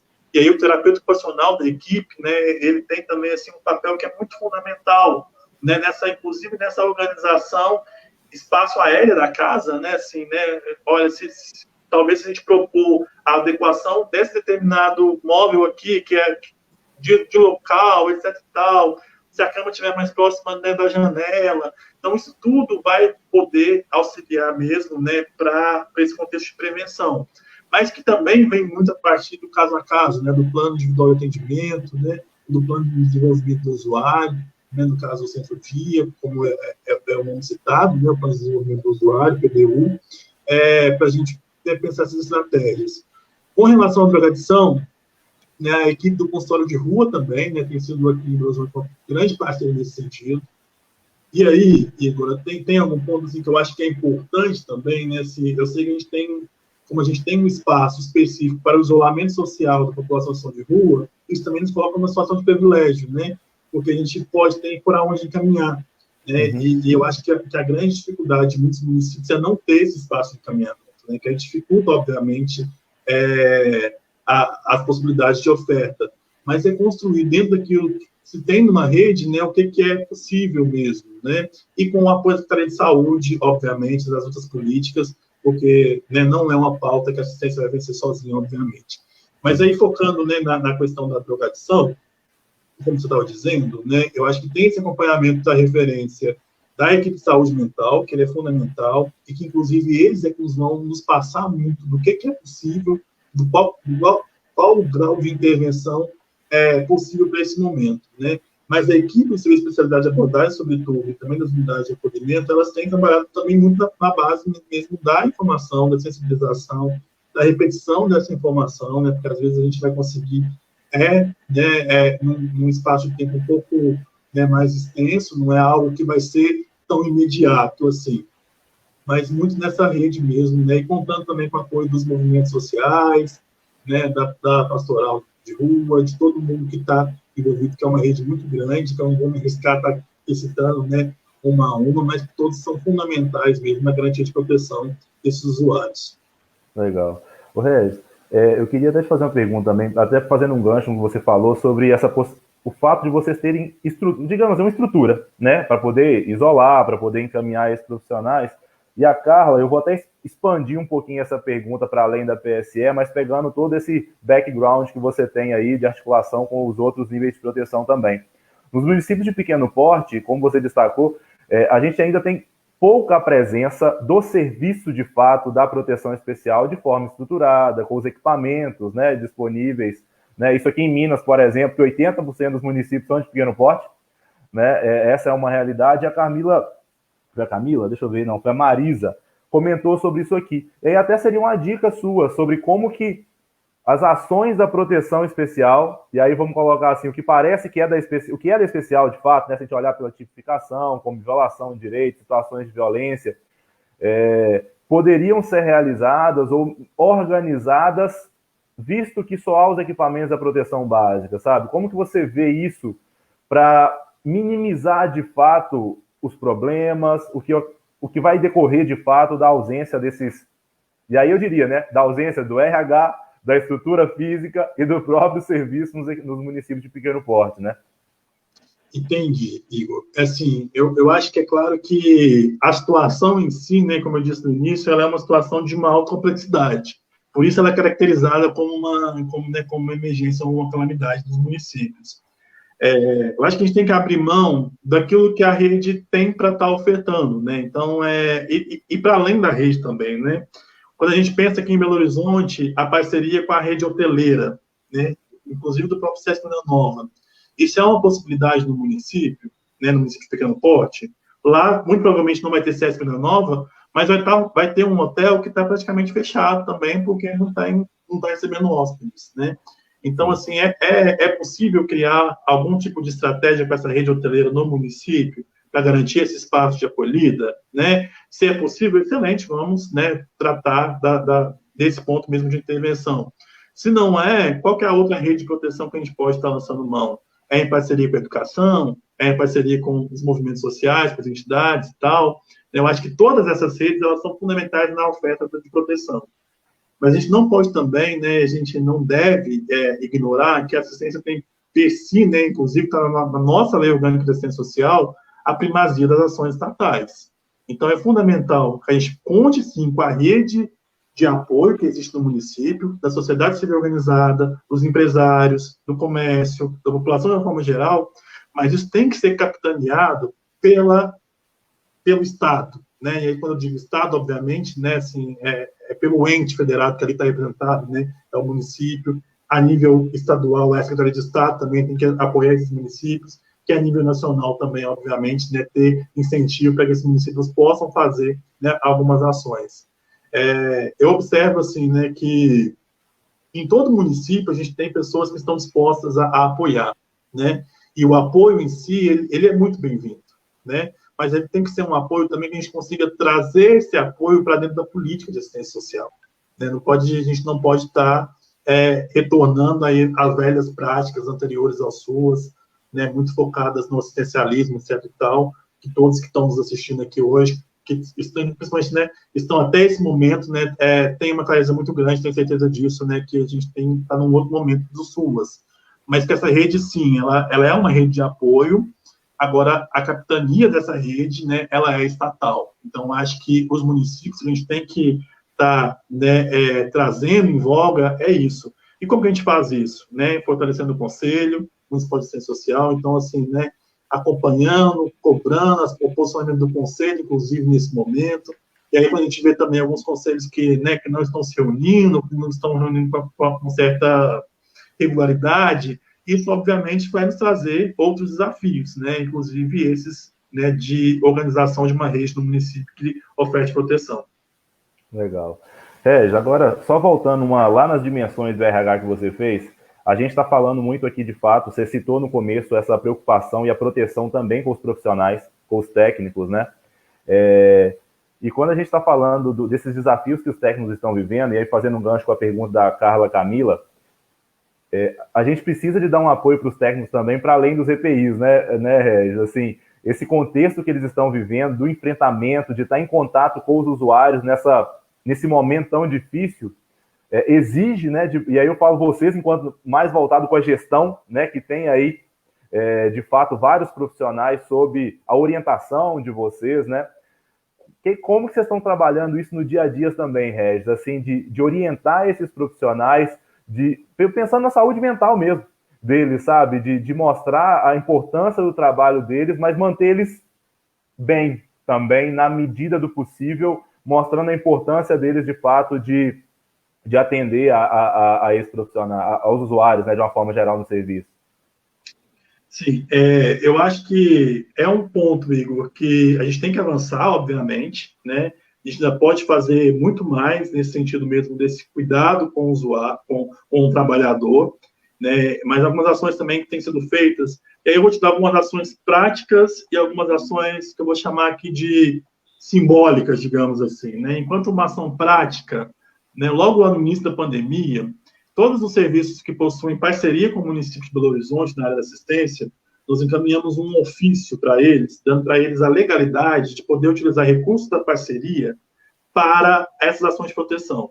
Então, assim, são questões que não estavam previstas antes, por exemplo, no plano de trabalho. Não estava previsto no plano de trabalho lá do do Centro POP, da Unidade de Acolhimento, que ele teria que comprar, que ele iria ter essa previsão de comprar sei lá quantas máscaras, quantos álcool em gel, quanto avental, capote. Isso não era uma coisa que estava prevista no plano de trabalho inicial, né? Então, o primeiro ponto que a gente fez foi, inclusive, dar essa legalidade para as parcerias pudessem fazer essas aquisições.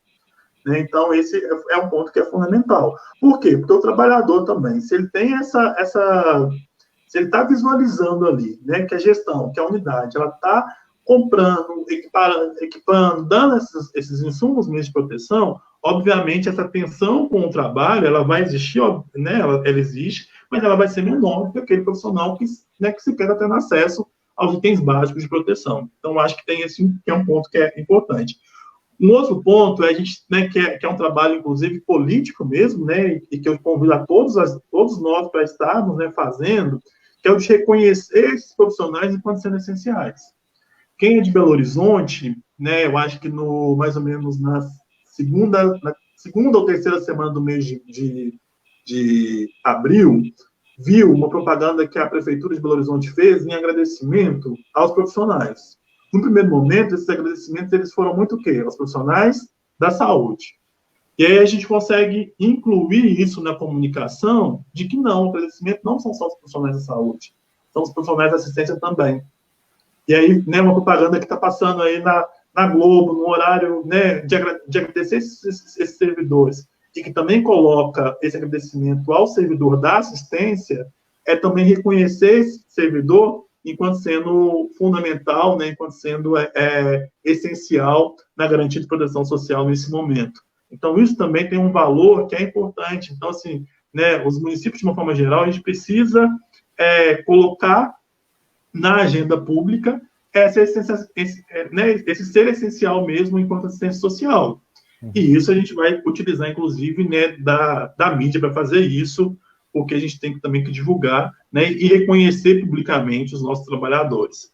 E com relação às questões mais da saúde mental em si, e de outros cuidados com esses trabalhadores, nós tivemos algumas ações ainda mais pontuais, assim, mas foram importantes, por exemplo, com relação ao serviço especializado de abordagem social. A entidade parceira que executa esse serviço aqui no município, né, que é a ADRA, né, o Serviço de Gestão do Município, e executado como entidade parceira, ela fez uma contratação de uma assessoria nesse momento, né, uma enfermeira que veio, que fez assim, um trabalho muito com grupos pequenos, de 4, 5 pessoas, com a orientação, com a escuta ali, com o dia a dia, né, de como esse trabalhador ele pode também, né, se proteger no momento da intervenção. E foi algo que foi extremamente né, relevante. A própria ação que a gente teve também com os Médicos Sem Fronteiras, porque aí a gente traz a informação para o trabalhador, né, assim, de quais são os métodos que ele vai se proteger e quais são os métodos que ele vai estar mais exposto a uma situação, né, de contaminação e que ele deve ser evitado. Né? Então, assim, essas ações também com esses profissionais externos ao serviço, elas foram muito importantes, né, para a gente construir aí, né, esse sentimento mesmo de proteção, fazer de referência. E, para além disso, né, a gestão ela tem conversado aí tanto com o CRP, tanto com o CRES também, né, os conselhos das categorias, para a gente estar ampliando aí ações protetivas nesse momento. Que ele não vai se esgotar aqui, né, assim, a gente tem muita clareza disso, a gente está ainda no meio da tempestade, né, assim, então, os trabalhadores, obviamente, né, muitos deles já demonstram um cansaço, um estresse mesmo com a situação, inclusive nós da gestão também, né, tem dia que é difícil mesmo, né, mas é um momento da gente se apoiar e da gente se fortalecer e de buscar esses apoios também que são externos, né, e de criar estratégias que não são só para hoje, mas estratégias também que vão permanecer por um período, né, pós-pandemia. Legal. Eu até acho que você sintetizou uma pergunta que eu te faria aí como um fechamento também, sabe? Eu já vou de antemão pedir desculpa a todas as pessoas que mandaram outras perguntas aqui. Eu já passei em 41 minutos do meu combinado com o Regis, pessoal. Então, já estou no extremo da vergonha aqui com o que eu combinei com ele. Regis, mas eu queria também que você passasse, assim, até pegando esse gancho de preparar sobre essa estratégia, sobre quais são as suas expectativas, sabe, cara? Acho que a gente tem falado muito sobre isso, a gente está vivendo um novo normal, a gente, assim, vai ter uma nova normalidade aí, né, Regis? De agora para frente, eu acho que não só a assistência social, não só nos municípios, mas o mundo vai ser diferente, acredito eu, né, de agora para frente, né? E o que você acha, cara? Como é que vai ser a assistência social depois disso? O que você acha que a gente vai tirar de aprendizado disso? Seus planos, seus sonhos, expectativas depois dessa loucura toda aí, essa que a gente está vivendo, cara? Pois é, Igor. Né, isso acho que é uma pergunta que a gente, inclusive, a gente tem que se fazer, né, mesmo, né, assim, o que é que vai vir depois, né, para a gente começar a se organizar para esse depois. E aí, assim, eu fico pensando que a gente tem que aproveitar esse momento para, de fato, colocar a assistência cada vez mais na agenda pública. Então, assim, aproveitar o momento em que todos os dias os grandes jornais, né, da TV, da internet, falam algo sobre assistência. Então, a gente também, né, dá essa visibilidade para a assistência, é algo que é extremamente importante. Então, a gente não pode perder, né, essa oportunidade de nos fortalecer enquanto um sistema de proteção, enquanto uma política pública. Né? Então, isso é algo que eu acho que a gente pode tirar como sendo, né, positivo, enquanto sendo aí algo promissor, né, desse momento. Mas a gente também tem que se organizar, né, muito consciente de que a vulnerabilidade, o risco, né, ele já existia antes da pandemia e ele vai ser, né, pelo menos no primeiro momento, agravado com essa situação da pandemia. Né? Então, aí a gente já está vivendo níveis grandes de desemprego, né, níveis grandes de... O próprio isolamento, né, vai trazer aí uma série de situações de conflitos mesmo, né, familiares, comunitários, que a gente, né, pode também estar criando algumas estratégias aí para estar dando uma resposta mesmo, né, mais protetiva nessas situações. Então, assim, né, o que eu penso nesse depois?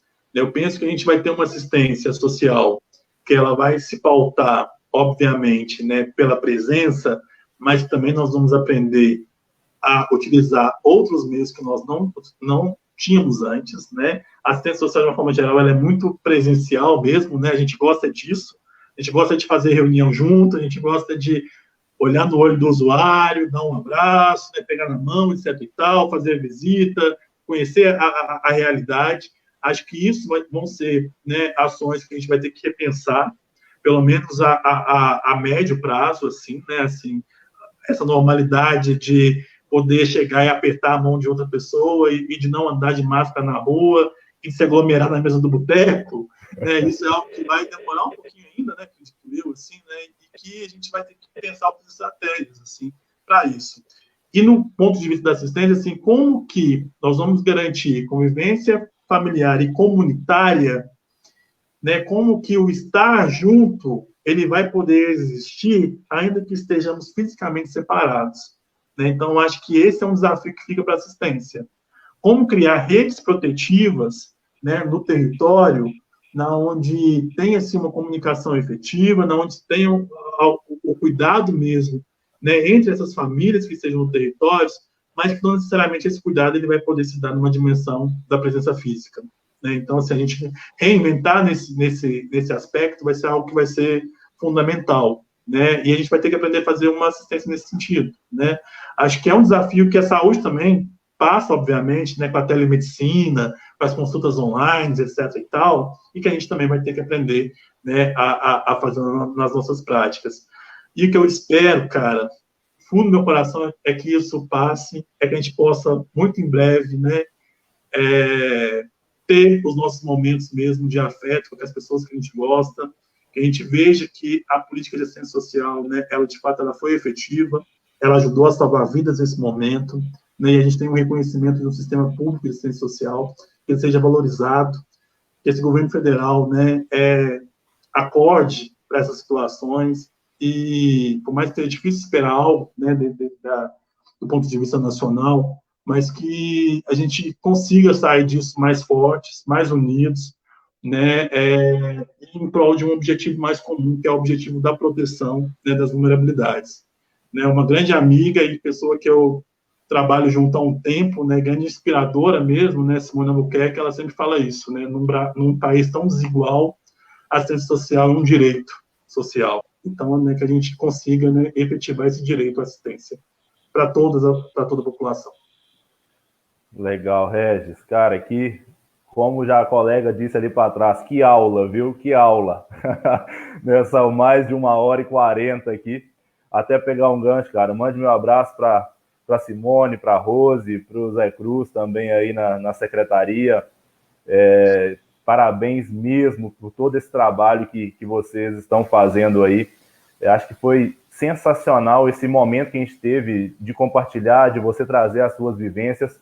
Já vou pedir desculpa ao pessoal por não ter conseguido passar todas as perguntas. A gente vai se empolgando, falando, eu vou perguntando. E como o Regis falou no começo, é muito denso, são muitas perguntas, né? Foi quase 2 horas de live aqui falando sobre temas, digamos assim, de muita complexidade, né? Então, peço desculpas se eu não consegui passar por todas as perguntas aqui. Tá? Eu quero dar alguns recados aqui antes de despedir do Regis aqui, pessoal.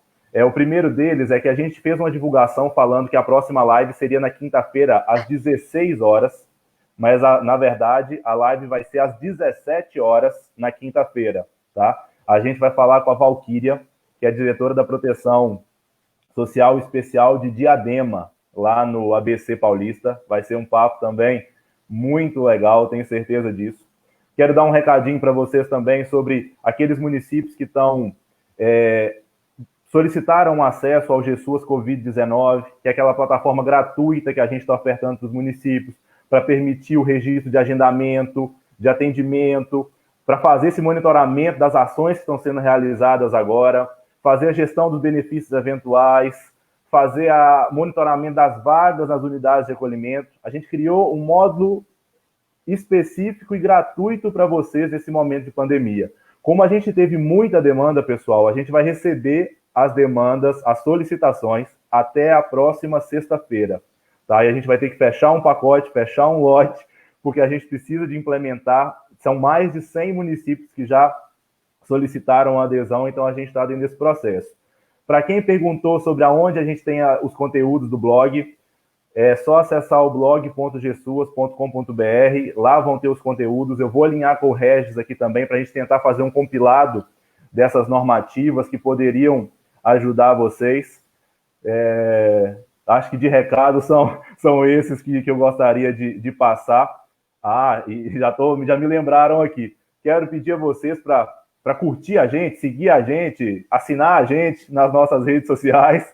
Né? Até hoje a gente fez as transmissões nossas todas pelo Facebook. Pode ser que a gente faça alguma pelo Instagram em breve. Então peço a vocês para seguir todas as nossas redes aí. E contem, pessoal, para os amigos aí que a gente está fazendo esses bate-papos, essas lives, porque além do nosso convidado aqui, ter vocês com a gente aqui enriquece, engrandece muito esse bate-papo e essa troca de experiência. Então, Regis, de novo, cara, muito obrigado pelo seu tempo, pela sua disponibilidade, por todo esse conhecimento que você compartilhou com a gente aí nessas quase 2 horas de live. Eu que agradeço, me comprometo também, né, se você sistematizar um pouco as perguntas, a gente tenta responder, coloca lá no blog, né, as respostas, mas mais é agradecer mesmo, né, a todo mundo que foi com a gente aqui, né, na terça-feira à noite, depois de um dia de trabalho. Eu acho que se vocês ficaram é porque também tenho certeza que a assistência social do município de vocês está em boas mãos, né? E no fim sigamos juntos, ninguém solta a mão de ninguém mesmo, e estamos juntos, né, para vencer os desafios da Covid e trazer mais justiça social para esse país. Legal, Regis. Pessoal, quem quiser mandar as perguntas, então, para a gente aí, pode mandar lá no canal do GSUAS as perguntas, que eu tento sintetizar isso, tá? E a gente dá um retorno para vocês. Raimunda, sim, é uma plataforma do GSUAS que a gente está disponibilizando para vocês gratuitamente, com várias funcionalidades aí, tá? Se vocês quiserem ter acesso a ela, é só acessar gsuas.com.br/Covid-19 até na próxima sexta. Tá joia? Pessoal, muito obrigado por ter ficado com a gente aqui até agora. Eu espero vocês na quinta-feira, dia 7, às 17 horas. Um abraço, pessoal.